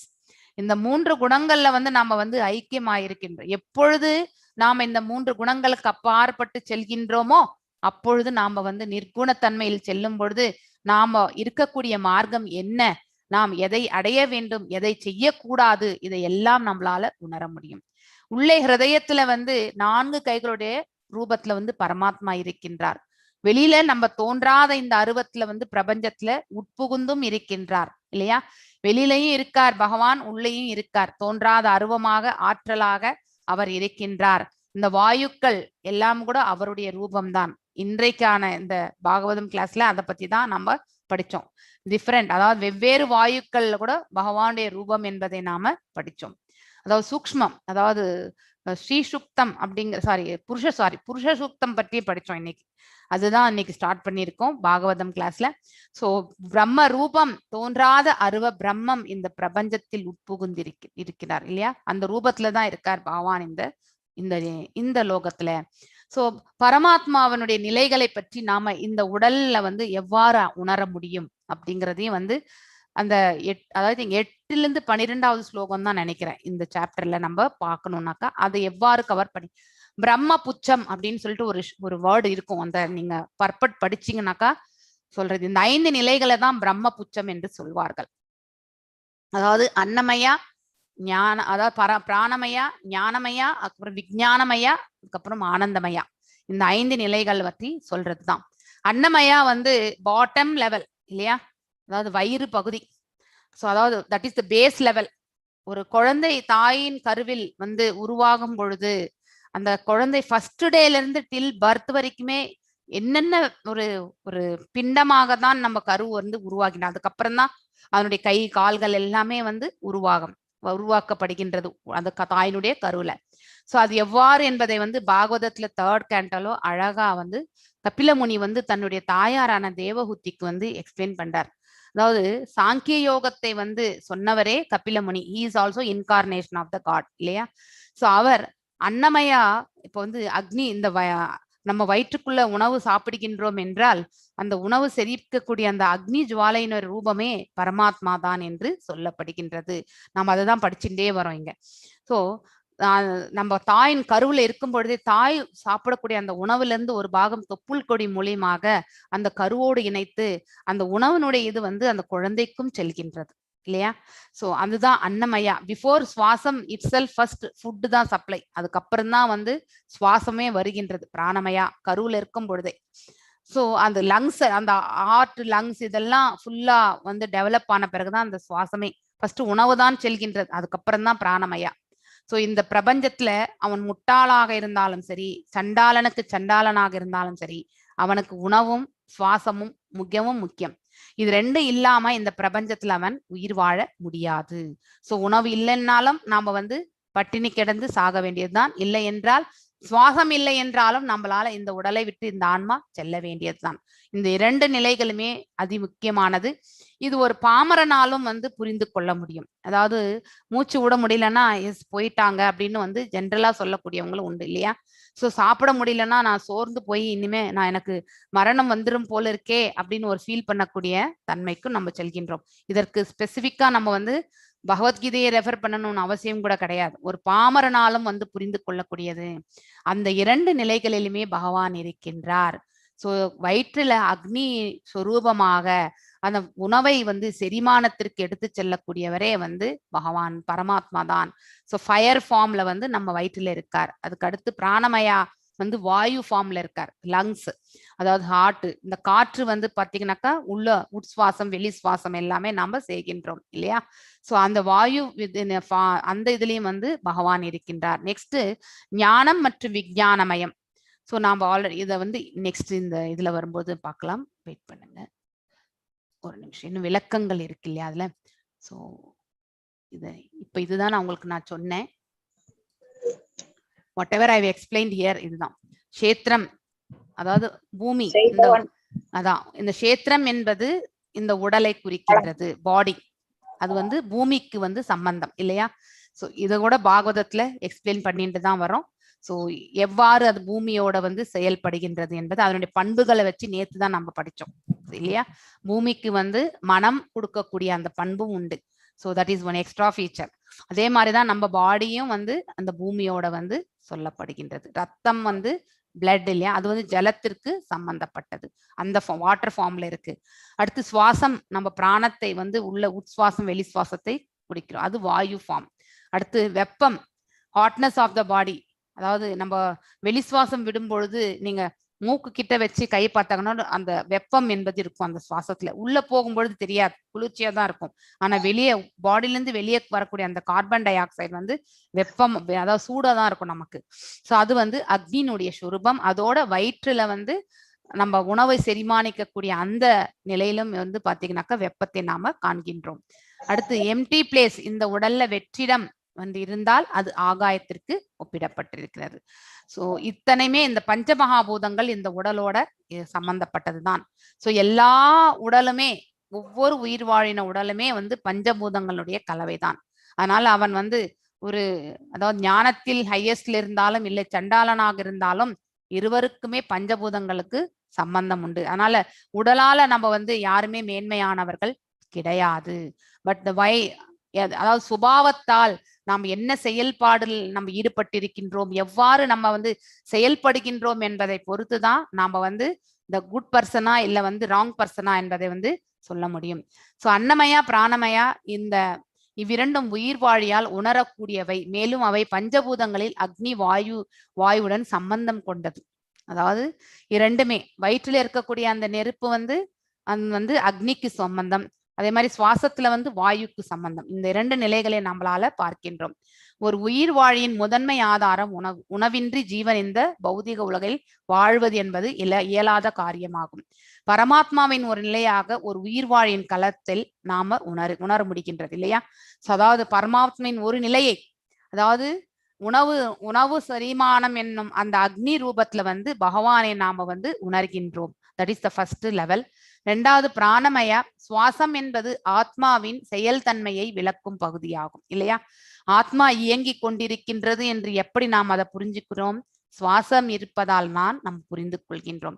இந்த செயலும் கூட பரமாத்மாவின் ஒரு நிலை என்பதை நாம அறிய வேண்டும். என்னவென்றால் அவர் இல்லாமல் ஆத்மா தனிப்பட்டு இயங்க முடியாது. ஆத்மா எப்பவுமே தனித்து இயங்காது. The activeness of Atma is only by Paramatma. எப்பொழுதுமே செயலில் ஈடுபட்டு கொண்டிருக்கக்கூடிய ஆத்மா எவ்வாறு இயங்கி கொண்டிருக்கின்றது என்றால் அதை இயக்குபவர் பரமாத்மா. அதாவது ஜீவனுக்குள்ள இருக்கக்கூடிய அந்த ஜீவன் நான் என்று அந்த விபூதி யோகத்துல வந்து பகவான் வந்து சொல்கின்றார். சோ அந்த நிலையிலையும் நம்ம வந்து பரமாத்மாவை நாம வந்து காண்கின்றோம். சுவாசம் இல்லை என்றால் உயிர் வாழி இல்லை என்று பொருள். எனவே சுவாசம் என்பது பரமாத்மாவினுடைய நிலை, இன்னொரு நிலை என்று நாம இங்கே மற்றொரு நிலை என்பதை உயிர் வாழி உணர வேண்டும். இது வந்து செகண்ட் நிலை. நெக்ஸ்ட் ஞானமயா அண்ட் விஞ்ஞானமயா. ஒரு உயிர் வாழி வந்து செய்யக்கூடியது என்ன? திங்கிங், அதாவது யோசிக்கிற தன்மை, விரும்புதல், அதாவது ஆசைப்படுதல், டிசையரிங் இல்லையா? அதுக்கப்புறம் வந்து உணருதல், ஃபீல் பண்றது. இந்த மூன்றுமே எந்த பண்பால செய்கின்றான்? மனம் அல்லது அதாவது மைண்ட்ன்னு சொல்லுவாங்க இங்கிலீஷ்ல. மனசாலதான் இது எல்லாமே செய்கின்றான். திங்க் பண்றான், அதுக்கப்புறம் ஃபீல் பண்றான், அதுக்கப்புறம் வந்து ஆசை கொள்கின்றான். இந்த மூன்றுமே வந்து மனதுக்கு சம்பந்தப்பட்டது இல்லையா? இந்த மூன்று உணர்வுகளின் செயல்கள் வந்து உணர்வுகளின் செயல்களில் ஈடுபடுகின்றன. அதாவது எது ஈடுபடுகின்றது? மனசுதான். இத்தகு உணர்வுகளில் பரமாத்மா நிலை குடிகொண்டுள்ளது. அதுதான் வந்து ஞானம் என்பது. சோ இந்த மூன்றிலுமே வந்து ஒரு செயல்பாடு நடக்கின்றது என்றால் அது ஞானத்தினுடைய வெளிப்பாடு. இந்த மனம் இந்த உணர்வுகளின் உதவியாலும் என்ன செய்யும்? இந்த ஃபீலிங்ஸால, புலன்களின் செயல்களாலும் செயல்படுத்துறது இல்லையா? ஃபீல் பண்ண பிறகு நம்ம அதை எக்ஸிக்யூட் பண்ணியே பண்றோம் இல்லையா? புலன்களின் செயல்களாலும், மேலும் இந்த பௌதீக உலங்களின் ஆல்ரெடி ஒரு தோன்றாத ஒரு பண்பு இருக்குன்னு நம்ம சொல்றோம் இல்லையா? 3 குணங்கள். பௌதிக குணங்களில் ஆட்கொண்டு உடல் இயங்குகின்றது. சோ அந்த பண்புகளால வந்து இயங்கி கொண்டிருக்கின்றது. ஒரு உயிர் வாழி மனசு பிளஸ் உணர்வுகளினுடைய ஒரு பண்பு, அதுக்கு அடுத்து வந்து பல புலன்களின் செயல்கள், இந்த 3 குணங்களுக்கு அடிப்படையில் வெளிப்படுத்துகின்றது. அதை கொண்டு ஒரு உயிர் வாழி சுபாவத்தை நாம வந்து அறிய முடியும். சோ ஒரு உயிர் வாழி சத்துவத்துல இருக்கான், இல்ல ரஜோல இருக்கான், இல்ல தாம்சிக் நேச்சர்ல இருக்கான். அது அந்த பண்பு நமக்கு வெளிப்படும் பொழுதுதான் நமக்கு தெரியும். ஆனா அவன் அந்த பண்போடு தான் இருக்கான்றது நம்மளால பார்த்த உடனே வெறுமனே நம்மளால ஐடென்டிஃபை பண்ண முடியாது. வெறுமனே அந்த உடல், இப்ப நான் சைலண்டா நின்று இருக்கேன், நான் எந்த பண்போடு இருக்குன்னு நம்மளால வந்து புரிந்து கொள்ள முடியுமா? கண்டிப்பா முடியாது. நான் எதையாவது ஒரு ஆக்ஷன் பண்ணாதான், அதாவது என் மனசு நினைக்கணும், நான் நினைச்சு அதன் மேல நான் வந்து ஈர்க்கப்படும் பொழுது, அந்த செயலில் நான் வந்து ஈடுபடும் பொழுது மட்டும்தான் என்னுடைய சுபாவத்தை யாராலுமே புரிந்து கொள்ள முடியும். நான் ரஜோ குணத்தில் இருக்கின்றனா, இல்ல சத்துவ குணத்தில் இருக்கின்றனா, இல்ல வந்து தாம்சிக் நேச்சர்ல இருக்கின்றனா அப்படிங்கறது வந்து அந்த செயல் வந்து வெளிப்படுத்தும். சோ அதற்கு இந்த தோன்றாத இந்த பண்பு வந்து வெளியில வந்து அப்பதான் நமக்கு புரிய ஆரம்பிக்கும். சோ இந்த புலன்களை வச்சுதான் நம்மளால எக்ஸிக்யூட் பண்ண முடியும். இந்த கர்மேந்திரியங்கள், ஞானேந்திரியங்கள், இதெல்லாம் வச்சுதான் நம்ம வந்து ஒரு செயலை, ஒரு கர்மத்தையே நம்ம வந்து எதை கொண்டு இயக்குகின்றது? இந்த புலன்களை கொண்டு இந்த உடல் வந்து இயங்க ஆரம்பிக்கின்றது. எஸ், கை கால் இருக்கு, கண் இருக்கு, காது இருக்கு, நாசி இருக்கு, அதுக்கப்புறம் வாய் இருக்கு. இதெல்லாமே வந்து செயல்பட்டு கொண்டே இருக்கக்கூடிய புலன்கள் தான் இல்லையா? சோ ஆனா அது மனசோட ஒத்து போய் தான் அவனுடைய செயல்பாடுகள் அமையும். அப்படிப்பட்ட ஒரு பண்பு தான் வந்து இந்த 3 குணாதிசயங்கள். அதாவது நம்ம வந்து யோசிக்கிற தன்மை, உணருதல், ஆசைப்படுதல், இந்த 3மே ரொம்ப இம்பார்ட்டன்ட். இது மனசுக்கு சம்பந்தப்பட்டது இல்லையா? இந்த மனசுக்கு சம்பந்தப்பட்ட இந்த பண்பு இயங்கும் பொழுது, இந்த 3 குணங்கள் அடிப்படையில் தன்னுடைய செயல்பாடுகளை அது வெளிப்படுத்தும் பொழுது, அது ஒரு தன்னுடைய சுபாவத்தை அது வந்து தெரிவிக்கின்றது. அதுதான் வந்து விஞ்ஞானமய ரூபம். அதாவது நம்ம செய்யக்கூடிய செயல்பாடுகள் எல்லாமே நம்ம எதை கொண்டு நாம செய்கின்றோம், அறிவை கொண்டு, அந்த பரம்பொருளுடைய அறிவை கொண்டு செய்கின்றோமா அப்படிங்கறத வந்து நம்ம எந்த குணத்தோட ஐக்கியமா இருக்கின்றோமோ அந்த குண வெளிப்பாடு நமக்கு தெரிகின்றது. அதுதான் விஞ்ஞானமயம் என்று சொல்லப்பட்டு இருக்கிறது. சோ மேற்கூறிய அந்த விஞ்ஞானமயத்துல வந்து எந்த உயிர் வாழி 3 குணங்களுக்கு அப்பாற்பட்டு, அதாவது அவன் செய்யக்கூடிய செயல்ல சத்துவம் இல்லை, ரஜோ இல்லை, தாமசிக் இல்லை அப்படின்னா எல்லாரையுமே ஒரு போல பார்க்கக்கூடிய அந்த மனப்பக்குவம், அகர்மா அப்படின்னு சொல்றோம் இல்லையா? அகர்ம முறையில் அவன் வந்து தன்னுடைய செயல்பாடை அவன் அமைத்து கொண்டால் அந்த வாழ்வின் உடைய உன்னத நிலையை அவன் அடைகின்றான். அதாவது அந்த ஆனந்தமய ரூபத்தில் அவனுடைய செயல்பாடுகள் அமைகின்றது. he will be in the eternal bliss, அதாவது பேரானந்தத்தில் திளைத்திருப்பான். அது ரியலைஸ்டு நாலேஜ்னால, அந்த மேல இருக்கக்கூடிய அந்த விஞ்ஞானமயம் வந்து ரியலைஸ்டு நாலேஜ்னாலதான் நம்ம வந்து புரிந்து கொள்ள முடியும். யோசிக்கிற தன்மை, டிஸ்கிரிமினேஷன் கண்டிப்பா செய்யணும். எது சரி, பிரவர்த்தி எது, நிவிற்த்தி எது, எது செய்யத்தக்க செயல், எது செய்யத்தகாத செயல், இது எல்லாவற்றையுமே தெரிந்து கொள்ள வேண்டும். சோ அப்பொழுதுதான் நம்ம செய்யக்கூடிய செயல் வந்து கரெக்டா இருக்கா இல்லையான்றது நமக்கு புரியும். சோ அதை தவிர்த்து நாம வந்து பிளைண்டா செய்யறது, தாம்சிக் நேச்சர்ல செய்யறதுன்னா அதற்கான விளைவுகளுக்கு நாம பந்தப்பட்டு கொண்டே இருப்போம். கட்டுண்ட ஆத்மாவாகவே நம்ம கடைசி வரைக்கும் இருக்க வேண்டியதுதான். ஆனால் யார் ஒருவர் இந்த 3 குணங்களுக்கு அப்பாற்பட்டு அவர்கள் வாழ்வின் மிக உன்னத நிலையை அடைகின்றானோ அவர்கள் தெய்வீக நிலை. அப்போ அவங்களுக்கு அந்த டிவைன், அந்த இந்த இந்த ஞானேந்திரியங்கள் எல்லாமே டிவைன் குவாலிட்டிஸோட இருக்கும். அவங்க கண்கள் வந்து தெய்வீகமாகும், காது, அவங்களால வந்து அந்த தியானத்துல வந்து பகவானை கூட வந்து பார்க்க முடியும். சோ அது மாதிரி தெய்வீகமான ஒரு புலன்களை அவர்கள் வந்து அடைவார்கள். அப்பொழுது அவர்கள் செய்யக்கூடிய அந்த தியானம், ஜபம், பயிற்சி எல்லாமே வந்து அவர்கள் பரமாத்மாவை காணக்கூடிய அந்த நிலைக்கு, அந்த அர்ச்ச விக்கிரகம் சொல்றோம் இல்லையா, சச்சிதானந்த விக்கிரக நிலையை அவர்களால வந்து பகவானுடையது காண முடியும். முழு ஆனந்தத்தை அனுபவிப்பவராக இருக்கின்றார். பரமாத்மாவே ஃபர்ஸ்ட் பிரைமரி என்ஜாய்மெண்ட் அவர் தான் செய்யறது, செகண்டரி என்ஜாய்மெண்ட் தான் நாம எல்லாருமே. எப்படி இந்த உடலுக்கு இந்த கை ஒரு பாகமோ அதே மாதிரிதான் இந்த உடல் என்றத வந்து பகவானுக்கு வந்து அதாவது ஓமையாக சொல்கின்றோம். அதுல ஒரு பாகமா இருக்கக்கூடிய இந்த ஜீவாத்மா வந்து ஒரு கைக்கு வந்து ஓமையாக சொல்லலாம். சோ செகண்டரி என்ஜாய்மெண்ட் தான் இந்த கை. உணவு உண்கின்றது, கை எடுத்து உதவி எடுத்து இந்த வாய்க்குள்ள வந்து வைக்கிறது இல்லையா? வித்தவுட் தி செல்ஃப் நம்ம எதுவுமே செய்ய முடியாது. So we need to have the hand to feed இல்லையா? ஆனா அதை வந்து நல்லா ருசிச்சு நம்ம வந்து வயிற்றுக்கு தள்ளும் பொழுது நம்ம உள்ளுக்குள்ள நம்ம சந்தோஷம், அந்த டேஸ்ட் நினைச்சு நம்ம சந்தோஷிக்கிறோம் இல்லையா? நல்ல ஃபுட்டை சாப்பிடும்போது நம்ம மனசுல ஒரு திருப்தி வருது. அந்த திருப்தி வந்து பகவான் தான் ஏற்படுத்தி கொள்கிறார். இஸ் த பிரைமரி என்ஜாயர், நாம் எல்லாருமே செகண்டரி என்ஜாயர். சோ இந்த 3 குணங்களுக்கு அப்பாற்பட்டு தன்னுடைய செயல்பாடுகள், அதே யோசிக்கிற தன்மை, திங்கிங், ஃபீலிங், அதுக்கப்புறம் டிசைரிங், இது எல்லாமே வந்து 3 குணத்திற்கு அப்பாற்பட்டு ஒரு அகர்மவாதியினுடைய செயல்பாடில் அவர்கள் இருந்தால் கண்டிப்பாக அவர்கள் ஆனந்தமயத்தை அவர்கள் அனுபவிக்கின்றார்கள். அதாவது கட்டுண்ட நிலையிலிருந்து விடுதலை அடையக்கூடிய தன்மைக்கு அவர்கள் செல்கிறார்கள். சோ இதுதான் நம்ம வந்து தெரிஞ்சுக்கணும். இந்த சாப்டர் முழுவதுமே சாராம்சம் இது பேஸ்டு தான். சோ இத பத்தி இந்த 5 நிலைகளையுமே வந்து பிரம்ம புச்சம் என்று சொல்வார்கள். நீங்க நீட்டா படிச்சீங்கன்னாக்கா அதை நன்னா புரிஞ்சுக்கலாம். எஸ், எனி டவுட்ஸ் இது வரைக்கும் படிச்சதுல? இது ஸ்ட்ராங்கா நீங்க தெரிஞ்சிருந்தீங்கன்னாக்கா 13th chapter is very easy. So if you understand this. Yes, Mataji, வாசிங்க.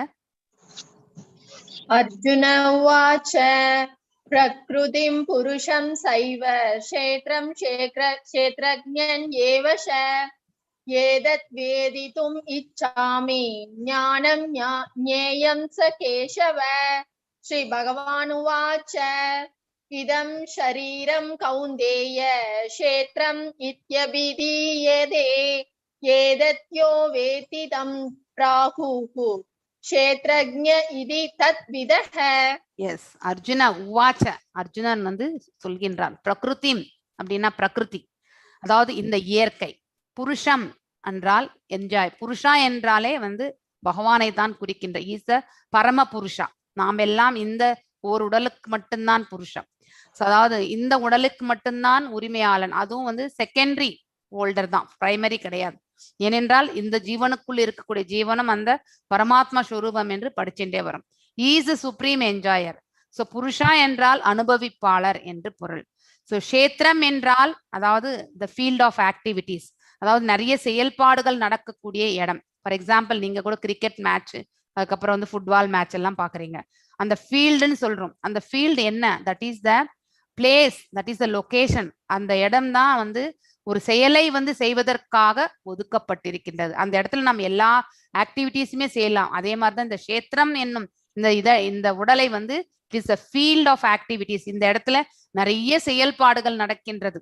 ஸோ இந்த இடத்துல நம்ம வந்து உண்கின்றோம், உறங்குகின்றோம், ஸோ ஈட்டிங், ஸ்லீப்பிங் எல்லாமே பண்றோம் இல்லையா? இது எல்லா செயல்களுமே இந்த உடலோட கலந்துதான் நம்ம செய்கின்றோம். கஷேத்ரஜ்ஞம் அப்படின்னாக்கா the knower of the field. இந்த களத்தை அறிபவன் தான் கஷேத்ரஜ்ஞன் ஆக்சுவலி. வேதித்தும் அப்படின்னா அண்டர்ஸ்டாண்டிங் ஆக்சுவலி. ஸோ இச்சாமி ஐ விஷ். இச்சாமி மீன்ஸ் இஷ்டப்படுறேன், அதாவது I would like to know அப்படின்னு கேட்கிறார். ஞானம் நேயம் 6 கேள்விகள் கேட்கின்றார். யாரு? நம்ம யாரு? அர்ஜுனர் வந்து பகவானை பார்த்து. சோ ஞானம் என்பது ஞானத்தை பற்றி கேட்கிறார். நேயம் என்றால் அறியப்பட வேண்டிய பொருள், அதாவது ஆப்ஜெக்ட் ஆஃப் த நாலேஜ். அதாவது ஞானத்தினுடைய ஆப்ஜெக்ட் எது அப்படின்னா பரம்பொருள் தான். ஹீஸ் த கோல் இல்லையா? எல்லாவற்றையுமே ஞானத்தினுடைய பிறப்பிடமே அவர் தான். அதனால்தான் ஆப்ஜெக்ட் ஆஃப் த நாலேஜ் யார் என்றால் பகவானை குறிக்கும். ஸோ பகவான் என்ன சொல்கின்றார்? இதம் தே ஷரீரம், அதாவது பாடி என்னென்ன கஷேத்திரம் என்று சொல்லப்படுகின்றது. அபிதாயத்தே இஸ் கால்ட் ஏதத் யா, ஒன் ஹூ நோஸ், அதாவது யார் இந்த உடலை இந்த களத்தை பற்றி அறிகின்றார்களோ தே நோ, அதாவது அவர்கள் வந்து நோயர் ஆஃப் த ஃபீல்ட், அந்த களத்தை அறிந்தவன் ஆகின்றான். One who knows this body, இந்த உடலை யார் அறிகின்றானோ அவன் அந்த களத்தை அறிந்தவன் ஆகின்றான் என்று சொல்லப்பட்டிருக்கின்றது. எஸ் மாதாஜி இருங்க. எஸ் புருஷா த என்ஜாயர். எஸ் நெக்ஸ்ட் செகண்ட் ஸ்லோகம் முடிச்சாச்சு இல்லையா இதுலயும்? எஸ் நெக்ஸ்ட் ஒரு நிமிஷம். இந்த 6 கேள்விகள் என்னன்றது பார்க்கலாம். பிரகிருதி என்றால் இந்த பௌதீக இயற்கையை வந்து சொல்ல, அதுக்கான விளக்கங்கள் 20th ஸ்லோகம்ல இருந்து 26th ஸ்லோகம் வரைக்கும் கவர் ஆயிருக்கு. புருஷா அப்படின்னா த என்ஜாயர். இந்த பிரகிருதியை என்ஜாய் பண்றவர் யாரு? அந்த பரம புருஷர், அவர் தான். அதுவும் வந்து அந்த 20th இருந்து 26th ஸ்லோகத்துல கவர் ஆயிருக்கு. கஷேத்திரம் என்றால் த ஃபீல்ட், அதாவது இந்த உடல் சரீரம் என்று சொல்லப்பட்டிருக்கு. அது செகண்ட் ஸ்லோகம். கஷேத்ரஜ்ஞன் என்பவன் சோ இந்த உடலுக்கு உரிமையாளன் இல்லையா? அப்சர்வர் இன் ஹி, அதாவது இந்த உடல்ல வந்து ஆத்மா இருக்கு, அதுக்கப்புறம் வந்து பரமாத்மா இருக்கார் அப்படிங்கிறது எல்லாமே வந்து தெரிந்து கொள்வதுதான் கஷேத்ரஜ்ஞனுடைய, அதாவது அவனுடைய ஞானம். சோ நோயர் இன் ஆல் பாடி. கஷேத்ரஜ்ஞ என்றால் எல்லா உடல்களையுமே, பரமபுருஷர் எல்லா உடல்களையுமே இருக்கின்றார், சூப்பர் சோல் இல்லையா? ஞானம் என்பது இந்த கஷேத்ரஜ்ஞனுக்கு இடையில் இருக்கக்கூடிய ரிலேஷன்ஷிப் என்ன, உடல் மற்றும் ஆன்மாவுக்கு சம்பந்தப்பட்டது என்ன இருக்கோ அதுதான் அண்டர்ஸ்டாண்டிங் தட். அந்த ப்ராசஸ், அந்த ரிலேஷன்ஷிப்பை நம்ம புரிஞ்சுக்கிறது தான் வந்து ஞானம் என்று சொல்லப்பட்டிருக்கிறது. நேயம் என்பது நம்ம இறுதியான இலக்கு எது, சோ அறியப்பட வேண்டிய பொருள் எது, அது பரமாத்மா, அவரை பற்றி தெரிந்து கொள்வது. சோ இதுதான் இந்த 6 கேள்விகள். அந்த 6 கேள்விக்கான விளக்கத்தை வந்து பகவான் வந்து கொடுக்கின்றார். ஸோ ஆல்ரெடி உங்களுக்கு சொல்லிட்டேன். ஒன் ஃபீல்ட் ஆஃப் ஆக்டிவிட்டி இதையும் நான் சொல்லி முடிச்சுட்டேன். Criteria to decide which body. So நமக்கு ஒரு பர்டிகுலர் டைப் ஆஃப் உடல் நமக்கு, நம்ம எல்லாருமே யூனிக்கா தான் இருக்கும் இல்லையா? ஒருத்தரே போல ஒருத்தர் நம்ம கிடையாது. ஸோ ஈவன் த ட்வின்ஸா இருந்தா கூட there will be some minor difference கண்டிப்பா இருக்கு இல்லையா? ஏன்னா அவரவர்களுடைய கடமை அதாவது சரி அவங்களுடைய கர்மங்களுக்கு ஏற்றவாறு நாம வந்து ஒரு பிறவியை எடுக்கின்றோம் என்று பார்த்துட்டே வரோம், நம்ம படிச்சுட்டே வரோம். நம்ம இந்த 18 அத்தியாயங்கள்ல வந்து பகவான் அதை தான் சொல்லிட்டே வர்றார். The karmas are all dependent on our previous actions and current actions will define the next future. அதனால நம்ம இது வரைக்கும் என்ன செய்தோம்னு நமக்கு தெரியாது. ஆனா இனிமே நாம செய்யக்கூடிய செயல்கள் வந்து நம்மள வந்து கட்டுண்ட ஆத்ம நிலையிலே வைத்திருக்கக்கூடிய அந்த செயல்களில் நாம் ஈடுபடக்கூடாது. அப்படிப்பட்ட செயல்களில் நாம் ஈடுபட்டால் மீண்டும் மீண்டும் இந்த பிறவி எடுத்துண்டு மேலும் மனித பிறவிதான் நாம் எடுப்போம்ன்ற எந்த கேரண்டியும் கிடையாது. ஏன்னா அது நம்ம கர்மங்களை பொறுத்து இருக்கின்றது. According to the capacity to dominate the material energy. So criteria to decide which body. என்ன கிரைட்டீரியா அப்படின்னாக்கா capacity to dominate material energy. அதாவது இந்த பௌதிக உலகத்துல வந்து நாம் எந்த உடலை ஏற்க போகின்றோம் என்பது நம்ம செய்த கர்மங்களை பொறுத்து இருக்கின்றது. கெப்பாசிட்டின்னா நம்ம செய்த கர்மம் வந்து சத்துவகுணத்திலிருந்து செய்தா மீண்டும் இந்த மனித உருவம் நமக்கு கிடைக்கிறதுக்கான ஆப்பர்ச்சுனிட்டி உண்டு. அதே மாதிரி ரஜோ தாம்சிக் நேச்சர்ல வந்து செயல்படுபவர்கள் கண்டிப்பாக வந்து அவர்கள் வந்து தன்னுடைய இந்த மனித ரூபத்தையே இழக்கின்றார்கள். They will be not coming back. அவங்க விலங்கு இனத்துக்கு வந்து தள்ளப்படுகின்றார்கள். இவர்கள் மத்தியில் இருக்கக்கூடிய மோட் ஆஃப் ஃபேஷன் ரஜோகுணத்தில் இருப்பவர்கள் அந்த ஃப்ரூட்டிவ் ஆக்ஷன்ஸ் அப்படி பலநோக்கு செயல்படக்கூடிய அத்தகைய குடும்பத்தில் அவர்கள் வந்து பிறவி எடுப்பார்கள். ஸோ அவங்களுடைய மூதாதையர்களுமே பேராசை பிடித்தவர்களாக இருப்பார்கள். இவரும் அதே கர்மங்களை செய்ததால் மீண்டும் வந்து அப்படிப்பட்ட குடும்பத்திலே அவர் பிறக்கக்கூடிய வாய்ப்பு அவருக்கு நல்குகிறது. According to the capacity to enjoy sense gratification one's gets a particular body to function accordingly, இல்லையா? ஸோ ஒரு பர்டிகுலர் டைப்பான ஒரு உடலை நாம் பெறுகின்றோம் என்றால் அதற்கு காரணம் நாம் இறக்கும் பொழுது என்ன உணர்வில் நாம் என்ன ஆசைப்பட்டு கொண்டு இருந்தோமோ, என்னென்ன ஆசைகள் இருந்ததோ அதனுடைய கலவைதான் ஆசை மற்றும் நம்மளுடைய கர்மங்கள். இந்த ரெண்டுத்தினுடைய மிக்சர் தான் ஒரு குறிப்பிட்ட விதமான கண், காது இது எல்லாமே நமக்கு கிடைக்கின்றது. ஸோ ஒருத்தர் பார்த்தா ரொம்ப ஷார்ட்டா இருப்பாங்க, ஒருத்தர் பார்த்தா நல்ல டாலா இருப்பாங்க, ஒருத்தர் நல்ல ஃபேரா இருப்பாங்க, ஒருத்தர் பார்த்தீங்கன்னா கருப்பா இருப்பாங்க. இது எல்லாமே இந்த கலர் எதுவா இருந்தாலுமே complexion everything comes from the நம்மளுடைய போன ஜென்மத்துல நாம் இறக்கும் பொழுது என்ன ஆசைப்பட்டமோ அதற்கேற்றவாறுதான் ஒரு உருவம் வந்து நமக்கு கிடைக்கின்றது. கஷேத்ரஜ்ஞன் என்பது இந்த களத்தை அறிபவன் தான் கஷேத்ரஜ்ஞன். Difference between the body and the knower of the body. So the body என்பது எதுவுமே தெரியும், பாடி மீன்ஸ் பாடி, அவ்வளவுதான். இந்த உடல் என்பது உடல் அவன். ஆனா நோயர் ஆஃப் த பாடி வந்து இந்த உள்ளுக்குள்ள இருக்கக்கூடிய இந்த ஜீவன் தான், இல்லையா? Based on changing phases of the body. So body வந்து சேஞ்ச் ஆயிட்டே இருக்கும். 6 விதமான நிலைகளை வந்து சேர்க்கின். பிறக்கும் பொழுது குழந்தை, வளரும் பொழுது சின்ன பையன், அதுக்கப்புறம் வந்து மிடில் ஏஜ் யவ்வனம், அது யவ்வன ஏஜுக்கு வரும். அதுக்கப்புறம் வந்து ஒரு கிரகஸ்தனாக ஆகின்றோம், நம்மளுடைய பிள்ளைகள். அப்புறம் வயோதிகம் வந்த பிறகு மரணம். இந்த 6 நிலைகளை நாம வந்து இந்த உடல் வந்து பார்த்து செல்கின்றது. ஆனா ஆன்மாவில எந்த மாற்றமும் இருக்காது. So the knower of the field will not have any changes. ஆனா இந்த உடல் தான் மாற்றத்திற்கு உட்படும். Initiative understanding. இனிஷியேட்டிவ் அதாவது நம்ம எப்படின்னா கேள்வி உடைய ஒரு மாதிரி நிறையவே திங்க் பண்ணி நம்ம வந்து இனிஷியேட்டிவ் நம்ம வந்து யோசிச்சு நம்ம வந்து செயல்படுகின்றோம். அவர் தான் வந்து கஷேத்ரஜ்ஞன். Actually comparison of knowledge in 3 actions. அதாவது 11th சாப்டர்ல இருந்து 7th சாப்டர் 12th சாப்டர் வரைக்குமே கம்பேரிஷன் கொடுத்துருக்காங்க இந்த இதுல. So discuss the knower of the body and the position by which he can understand the supreme lord. Discuss the supreme personality of Godhead and the relationship between the individual soul and super soul in regards to the devotional service. I think இதெல்லாம் questions actually. So இந்த questions நம்ம லாஸ்டா நம்ம வேணா பார்க்கலாம். இது எத்தனாவது slide இது? I think 11வது ஸ்லைட். இது நம்ம கடைசியில பார்க்கலாம், இப்ப வேண்டாம். It will take time. Yes, 3வது ஸ்லோகம் வாசிங்க மாதாஜி. க்ஷேத்ரஜ்ஞ சாபிமாம் क्षेत्रज्ञं चाभिमां वित्ति सर्वक्षेत्रेषु भारत क्षेत्रज्ञने ज्ञानं यत् ज्ञानं मदं मम. Yes, kshetrajñam. I think third sloka.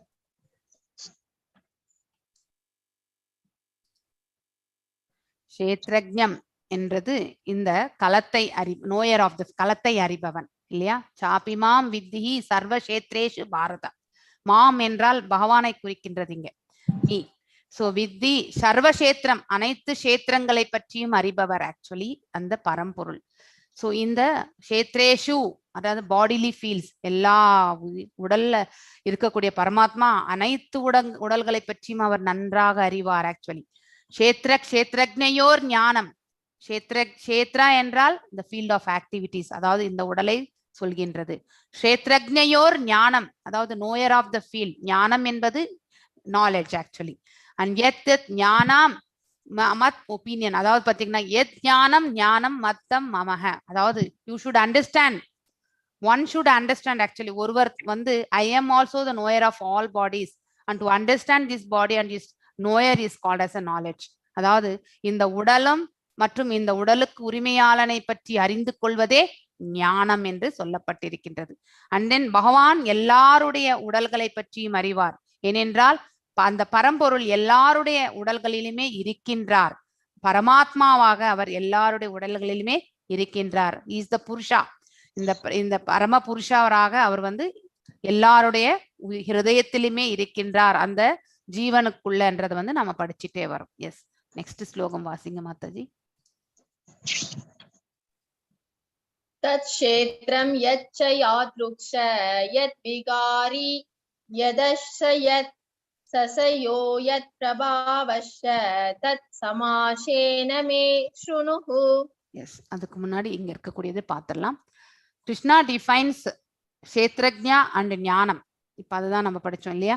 So இந்த உடல் மற்றும் இந்த ஆன்மா, இந்த ஆன்மாவுக்கும் இருக்க இரண்டுக்கும் மத்தியில் இருக்கக்கூடிய சம்பந்தத்தை பற்றி சொல்வதுதான் ஞானம்.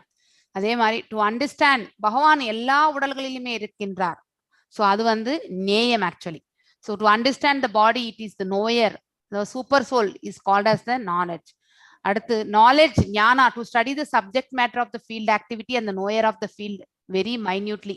நம்ம ரொம்பவே நுணுக்கமா தான் படிக்கணும் இல்லையா? ஞானத்தை பத்தி தெரிஞ்சுக்கணும்னாக்கா இந்த களத்தை பற்றி நாம் நன்னா புரிஞ்சுக்கணும். அதுக்கப்புறம் இந்த களத்தை அறிபவனை பற்றியும் நாம வந்து நன்னா புரிஞ்சுக்கணும்.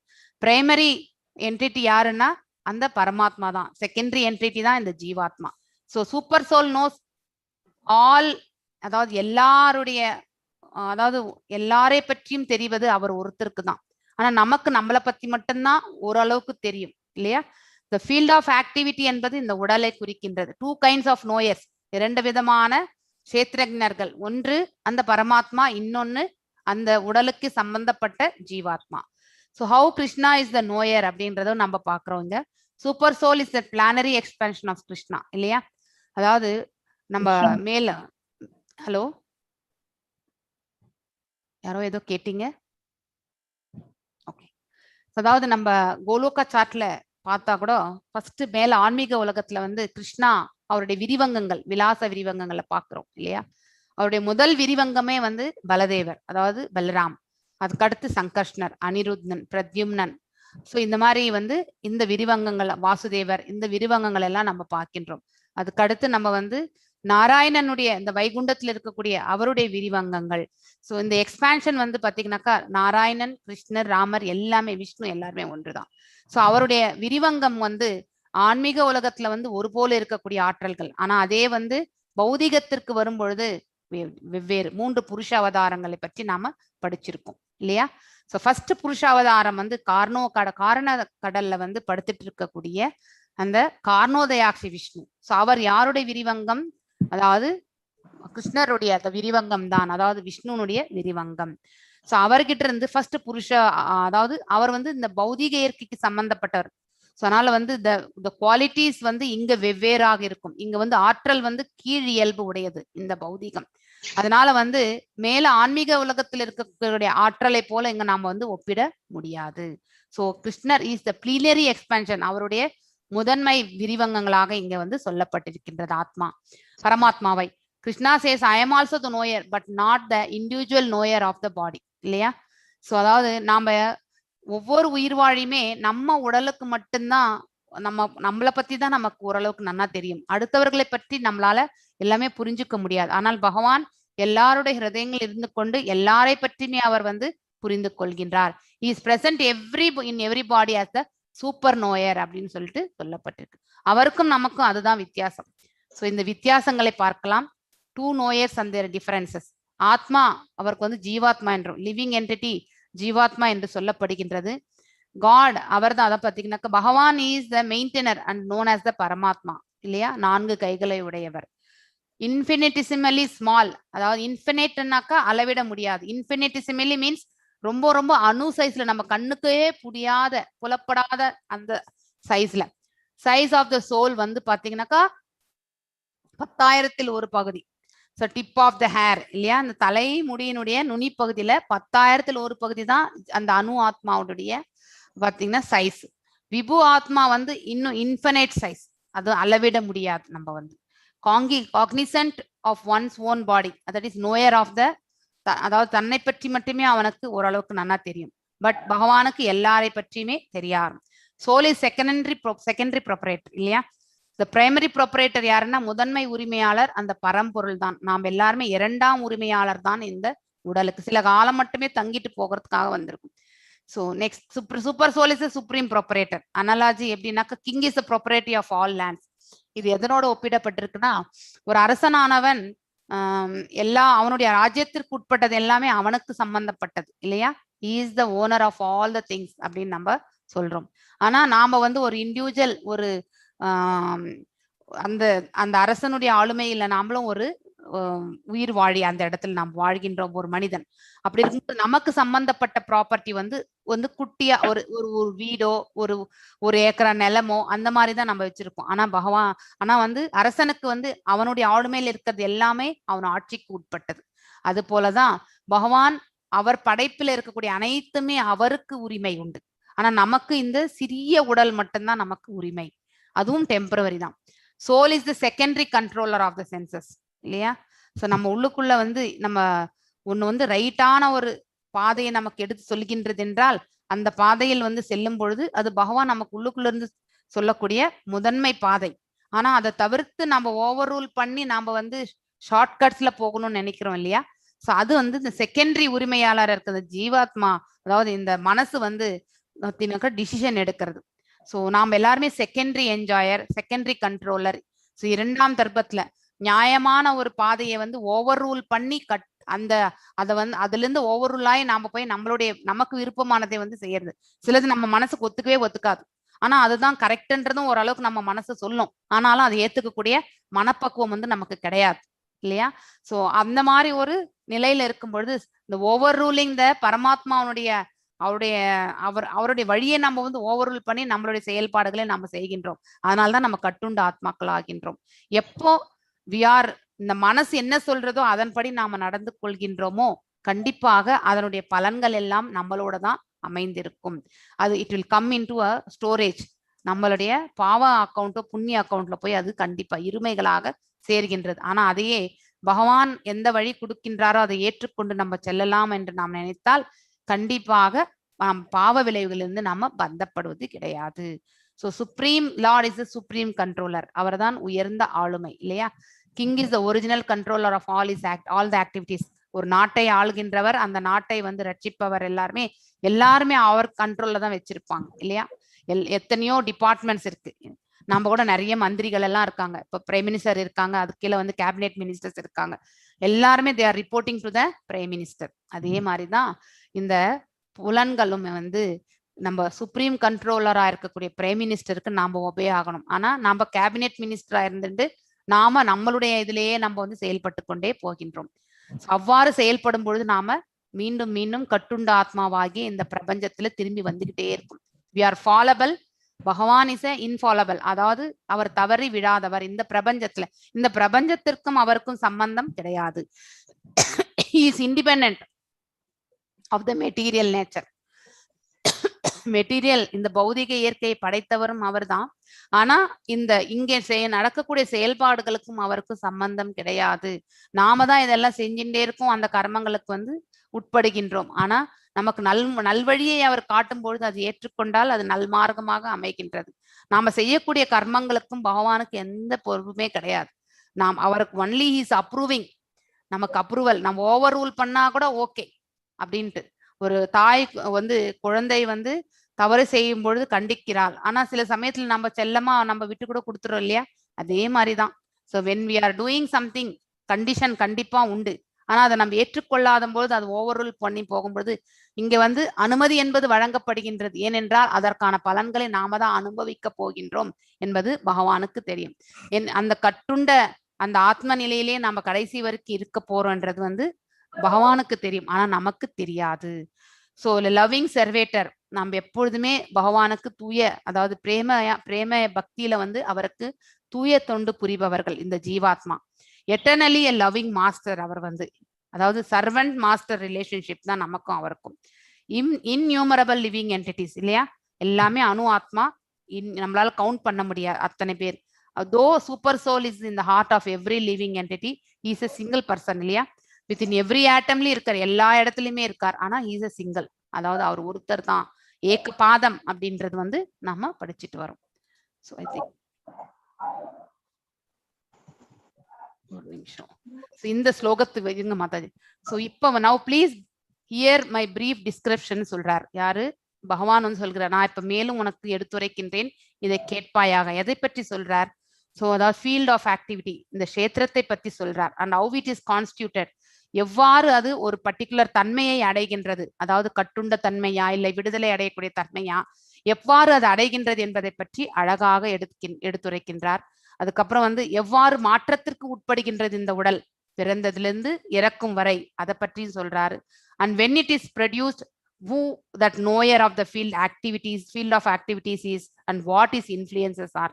அதாவது எதனால் ஒரு செயலை அவன் ஒரு செயலை செய்கின்றான் என்றால் how he is getting influenced, எதனால் ஒரு செயலை அவன் செய்வதற்கு தூண்டப்படுகின்றான். அதுக்கப்புறம் இந்த உடலை பற்றி தெரிந்தவன், who is that knower of the field of activities, அதாவது இந்த ஜீவாத்மாவை பற்றி சொல்கின்றார், ஆக்சுவலி கர்மத்தை பற்றி சொல்கின்றார்.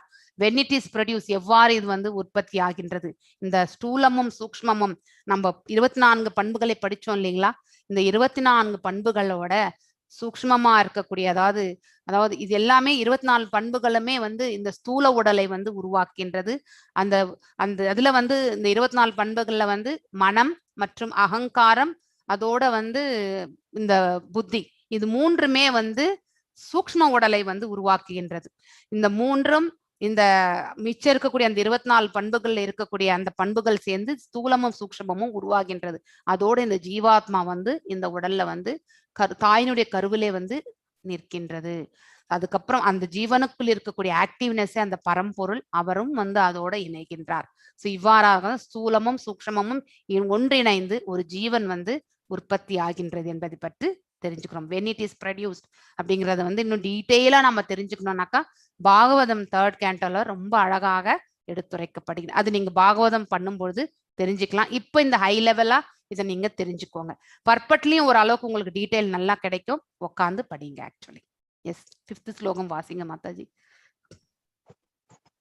ऋषिभिर् बहुधा गीतं सन्तोभिर् विविधै पृथक् ब्रह्मसूत्रपदैः सैव हेतुमद्भिर् विनिश्चितैः. அதாவது இங்க வேதாந்த சூத்திரத்தை ஏற்றினவர் நம்ம வேதவியாசர் இல்லையா? So with all reasons and as to the cause and effect, அதாவது ஒரு செயலுக்கான காரணம் அதனுடைய விளைவை பற்றியும் கூட அழகா எதுல வேதாந்த சூத்திரத்துல. சோ இப்ப நாம வந்து படைக்கப்பட்டிருக்கின்றோம், எதற்காக படைக்கப்பட்டிருக்கின்றோம் என்பது நமக்கு தெரியணும். What is the cause of this creation இல்லையா? நம்மளுடைய கர்மங்கள், நம்மளுடைய ஆசைகள், இது எல்லாவற்றையுமே நிறைவேற்றிக் கொள்வதற்காக தான் இந்த பிரபஞ்சத்துல பகவானால் நம்ம வந்து படைக்கப்பட்டிருக்கின்றோம்.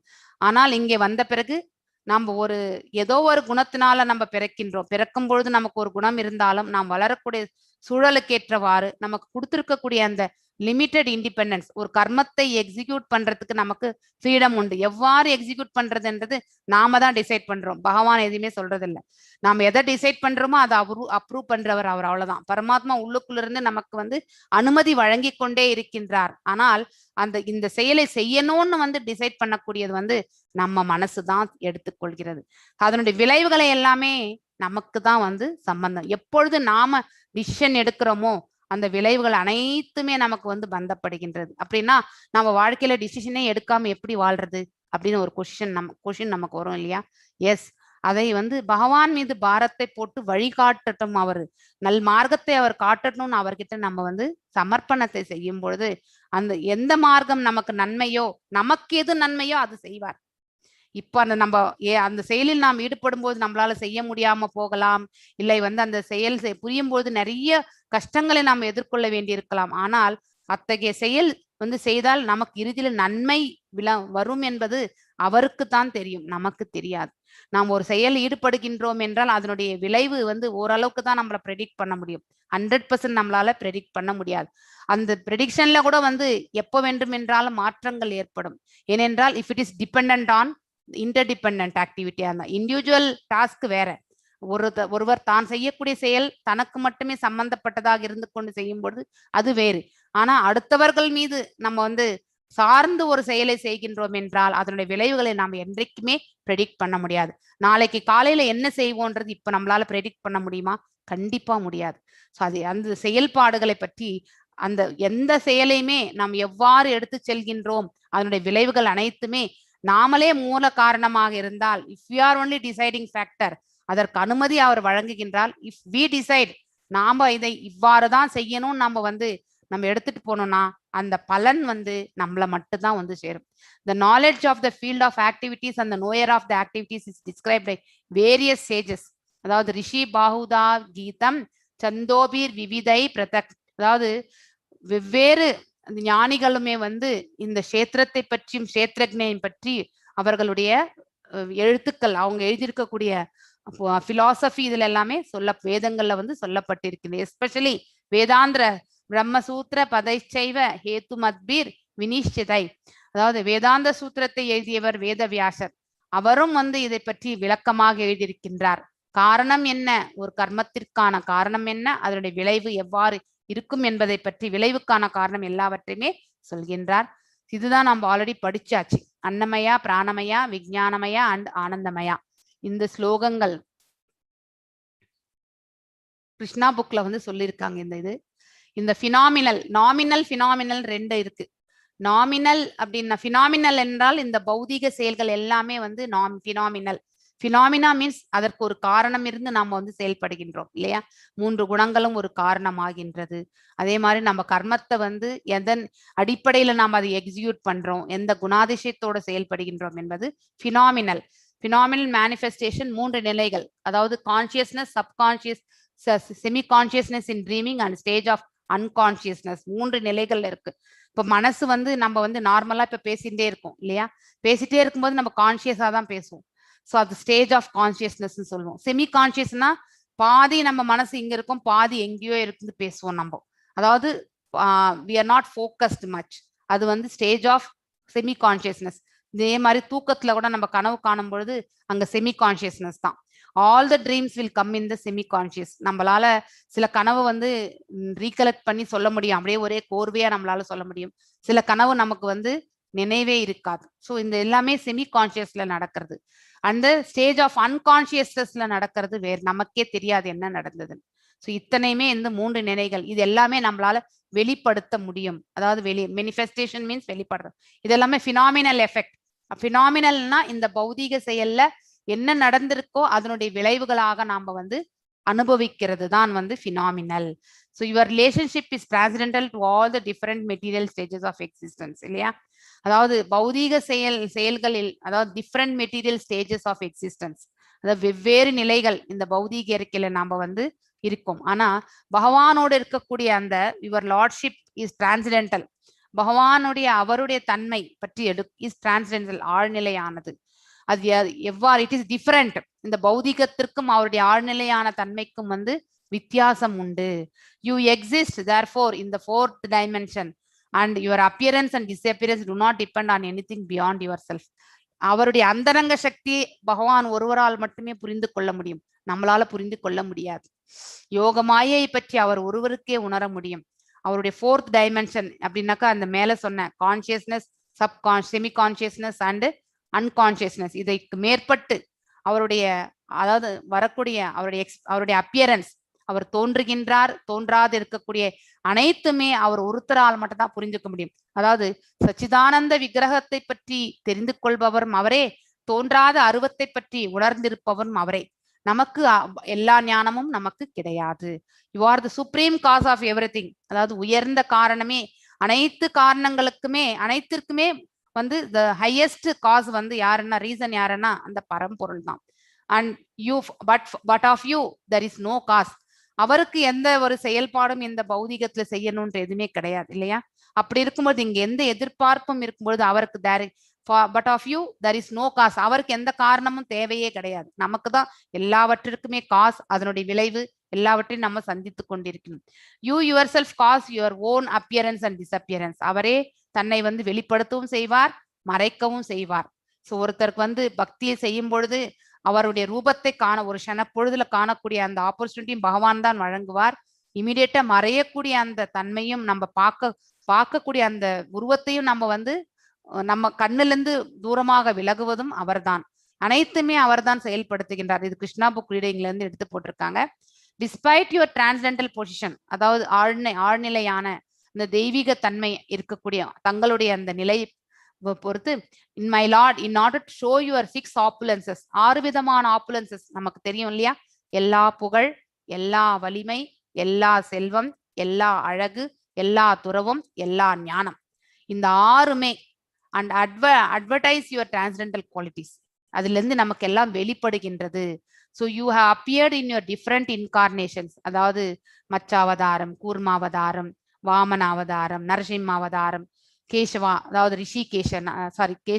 கேசி என்ற அசுரனை வதைத்ததால் அவருக்கு கேசவா என்ற குதிரை ரூபத்தில் இருக்கக்கூடிய அந்த அசுரனை வதைத்தார், அதனால் அவருக்கு கேசவா என்று பெயர் உண்டு. So by your personal manifestation, அவருடைய சுய ரூபத்தில் வந்து அவர் பை யுவர் பர்சனல் சுயரூபம் என்பது வந்து 2 கைகளுடைய ரூபத்தை தான் இங்கே விளக்குகின்றது. And you appeared as different living entities by your separated manifestations, இல்லையா? அவருடைய விரிவங்கங்களிலிருந்து டிஃப்ரெண்டா நம்ம வந்து அவரையும் காண்கின்றோம். சங்கர்ஷ்ணர், அனிருத்தன் இந்த மாதிரி வந்து சொல்கின்றது. So by your internal potency you appear as the different incarnations of Vishnu, and by external potency you appear as a phenomenal world. Actually phenomenal என்பது பௌதீகம், நாமினல் என்பதுதான் ஆன்மீகம். ஸோ கிருஷ்ணர் விரிவங்கங்கள், முதன்மை விரிவங்கங்கள் எல்லாமே நம்ம கோலோகா சார்ட்ல மேல பாத்தீங்கன்னாக்கா ஃபர்ஸ்ட்லயே வரும். அதே வைகுண்டங்கள்ல வரும்போது செகண்ட் சங்கர்ஷ்ணர், செகண்ட் அனிருத்னர், அந்த மாதிரி தான் வரும். ஸோ இந்த புருஷ அவதாரங்களே வர்றது வந்து அந்த செகண்ட் சங்கர்ஷ்ணர்ல இருந்து தான் வருகின்றது. ஸோ சங்கர்ஷ்ணர் வேறு, கிருஷ்ணர் வேறு கிடையாது, எல்லாம் ஒன்று அவர்தான். ஆனா ஒரு லாஜிக்கலா இந்த இது எக்ஸ்பிளனேஷன் வரும்போது, வேதிக் ரெஃபரன்ஸ் பிரகாரம் வரும்பொழுது 2ஆம் சங்கர்ஷ்ணரிலிருந்து தான் அந்த முதன்மை புருஷாவதாரம் என்பது வெளிப்படுகின்றது. பாகவதத்துல இதனுடைய ரெஃபரன்ஸ் இருக்கு. ஸோ கிருஷ்ணா புக் ரீடிங்ல வந்து அவருடைய நிலையை பற்றி இங்கே ரெஃபரன்ஸா எடுத்துரைத்திருக்கிறார்கள். எஸ், 6 and 7 ஸ்லோகம் ரெண்டுமே வாசிங்க மாதாஜி. மகாபூதான்யஹங்காரோ புத்திர் அவ்யக்தம் ஏவச இந்திரியாணி தசைகம் ச பஞ்சசேத்ரிய கோஷராஹ இச்சா துவேஷ சுகம் துக்கம். இச்சா மீன்ஸ் ஆசை, துவேஷம் என்றால் வெறுப்பு, சுகம் என்றால் சந்தோஷம். ஏதத் க்ஷேத்ரம் சமாசேன சுவிகாரம் உதாக்ருதம். எஸ், இப்ப வந்து பஞ்சமகாபூதங்கள், மகாபூதானி அப்படின்னாக்க பஞ்சமகாபூதங்களை குறிக்கின்றது. அகங்காரம், நம்ம இப்ப இந்த பண்புகளை நம்ம படிச்சுள்ள 24 பண்புகள், அதை பத்தி தான் இங்க சொல்கின்றார்கள்.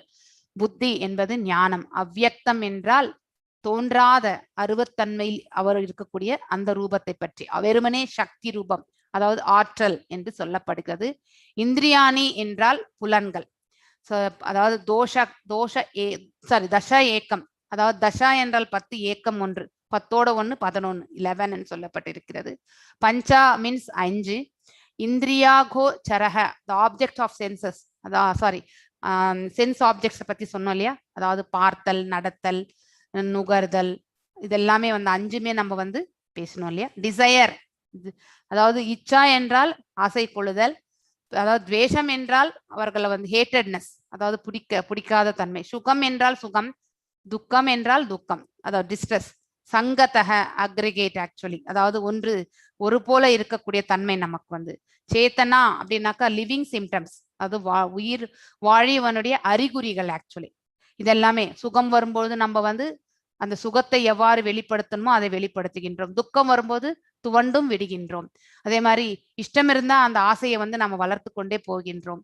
அதே மாதிரி பிடிக்கலன்னா அதை அப்படியே முகத்திலேயே நம்ம வந்து வெளிப்படுத்துகின்றோம் இல்லையா? நம்மளுடைய சுபாவத்துல நம்ம அதை வந்து தெரியப்படுத்துகின்றோம். லிவிங் சிம்டம்ஸ் இதெல்லாமே நம்ம இதுல இருந்து நம்ம சுபாவத்துல நம்ம அதை பார்க்கின்றோம்.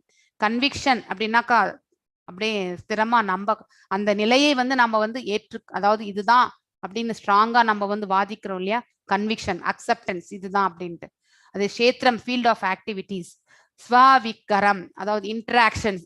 உதார்த்தம், எக்ஸம்பிளிஃபைடு, அதாவது இங்க என்ன சொல்லப்பட்டிருக்கின்றது என்றால் 5 கிரேட் எலிமெண்ட்ஸ், பஞ்சமகாபூதங்கள், அகங்காரம், அன்மேனிஃபெஸ்டட், 10 சென்சஸ்னா அதாவது கர்மேந்திரியங்கள், ஞானேந்திரியங்கள், மனது, அதாவது 24 பண்புகளை பற்றி இங்க வந்து சொல்லப்பட்டிருக்கிறது. அவ்வளவுதான்.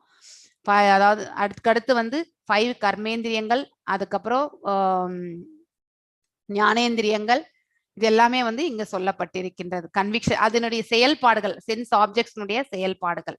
ஸோ இதெல்லாம் வந்து இங்க these are all considered in summary the field of activities and interactions. Interactions தான் நம்ம வந்து ஒரு ஹேட்டட்னஸை காட்டுறது, ஆசைப்படுவதை காட்டுவது, சந்தோஷத்தை வந்து வெளிப்படுத்துவது, துக்கத்தை வெளிப்படுத்துவது, இல்லைன்னா இரண்டுமே சேர்ந்து நம்ம வந்து எதையுமே வெளிப்படுத்தாத அக்ரிகேட் ஆஃப் தட், எந்த அவுட்கம், சுகம் நிறைய இருந்து துக்கம் கம்மியா இருந்தா அப்பயும் வந்து சந்தோஷத்தையுடைய பகுதியை வந்து மேன்மையா காட்டுகின்றோம். இல்ல ஒரு சுகம் இருக்கு, துக்கம் பெருசா இருந்ததுனாக்கா அப்ப சுகம் இருக்கிற இடமே போயிடும் இல்லையா? இது எல்லாமே சிம்டம்ஸ், நம்மளுடைய அறிகுறிகள், நம்ம உடல்ல இருந்து ஏற்படக்கூடிய அறிகுறிகளை பற்றி நாம வந்து பார்க்கின்றோம். The unmanifested material nature is called as the pradhana. இந்த பிரதானா பத்தி நம்ம தெரிஞ்சுக்கணும். பிரதானா என்றால் அந்த ஒன் ஆஃப் த பண்பு நம்ம ஆல்ரெடி படிச்சிருக்கோம் இல்லையா? இந்த 3 குணங்கள்னால வந்து 3 குணங்கள் தான் இந்த பௌதீக இயற்கை, இந்த 3 குணங்களால் ஆனது தான் இந்த பௌதீக இயற்கை இல்லையா? அதுல இருக்கக்கூடிய ஒரு பண்பு தான் வந்து தோன்றாத பண்பு. சோ நம்ம வெளிப்படுத்தாத ஒரு பண்பு தான் வந்து பிரதானா என்று சொல்லப்படுகின்றது. இப்ப இது எல்லாமே 8மே வந்து ஆல்ரெடி நான் இதை படிச்சிருக்கோம். ஸோ எஸ், இது எல்லாமே வந்து ஞானம் என்று அறிவிக்கின்றார்கள். ஸோ நாளைக்கு வேணும்னா நம்ம எடுத்துக்கலாமா? இது ஃப்ரெஷ்ஷா படிச்சா நல்லா மனசுக்கு போகும். 7:40 கிட்ட ஆயிடுச்சு. we will do tomorrow. ஏன்னா இப்ப ஸ்டார்ட் பண்ணா அது 8க்கு மேல போயிடும். ஸோ வேண்டாம். Thank you every one for coming to the session. உங்க எல்லாருக்குமே என்னுடைய மனமார்ந்த நன்றிகள் கிளாஸுக்கு அட்டென்ட் பண்ணதுக்கு. ஸோ நல்லா ஜபம் பண்ணுங்க, நல்ல பகவானுக்கு சேவை செய்யுங்க, உங்களால முடிஞ்ச நன்மைகள் உங்களை சுத்தி இருக்கிறவங்களுக்கு செய்யுங்க. நம்ம கிட்ட தேவையற்ற இருக்கக்கூடிய குணாதிசயங்கள் எல்லாமே நம்ம கிட்ட தூரமாக விலகணும்னா நாம் இப்படிப்பட்ட காரியங்கள் நம்மளை ஈடுபடுத்தி கொள்ளும் பொழுது நம்ம கிட்ட இருக்கக்கூடிய தேவையற்ற எல்லார்கிட்டயுமே இருக்கு, பொறாமை எல்லாமே இருக்கு. ஆனா அதெல்லாம் படிப்படியா நம்ம வந்து குறைச்சுட்டே வரணும். இந்த பண்புகள் இல்லாம நம்ம இருந்தது கிடையாது. ஓரளவு பர்சன்டேஜ் தான் வேரி ஆகும், மேபி 1% 2% கூட இருந்திருக்கலாம். அதை கூட நம்ம வந்து விலக்கி விடணும். பொறாமை என்பது இந்த வர்ஸ்ட் டிசீஸ். அது இன்னொருத்தர் வச்சு நம்ம கம்பேரிசன் பண்ணவே கூடாது. ஸோ இந்த மாதிரியான இதெல்லாம் நம்ம விலக்கணும்ன்ற பிரயத்தனம் பண்றதை விட எதை செய்தால் இது நம்ம விட்டு விலகுமோ அத்தகைய செயல்களில் நாம வந்து ஈடுபட்டோம் என்றால் கண்டிப்பாக நமக்கு நல்மார்க்கம் என்றது பகவான் நமக்கு வழங்குவார். வாஞ்சா கல்ப தாருபியஷ கிருப சிந்துபிய ஏவச்ச பதிதனாம் பாவனேபியோ வைஷ்ணவேபியோ நமோ நமஹ. ஜெய ஸ்ரீ கிருஷ்ண சைத்தன்ய பிரபு நித்யானந்த ஸ்ரீ அத்வைத கதாதர ஸ்ரீ வாசதி கௌரபக்த விருந்தா. ஹரே கிருஷ்ணா கிருஷ்ண கிருஷ்ண ஹரே ஹரே, ஹரே ராம ராம ராம ஹரே ஹரே. அனந்த கோட்டி வைஷ்ணவர்களுக்கு நமஸ்காரம். ஆக்சுவலி ஏதாவது டவுட்ஸ்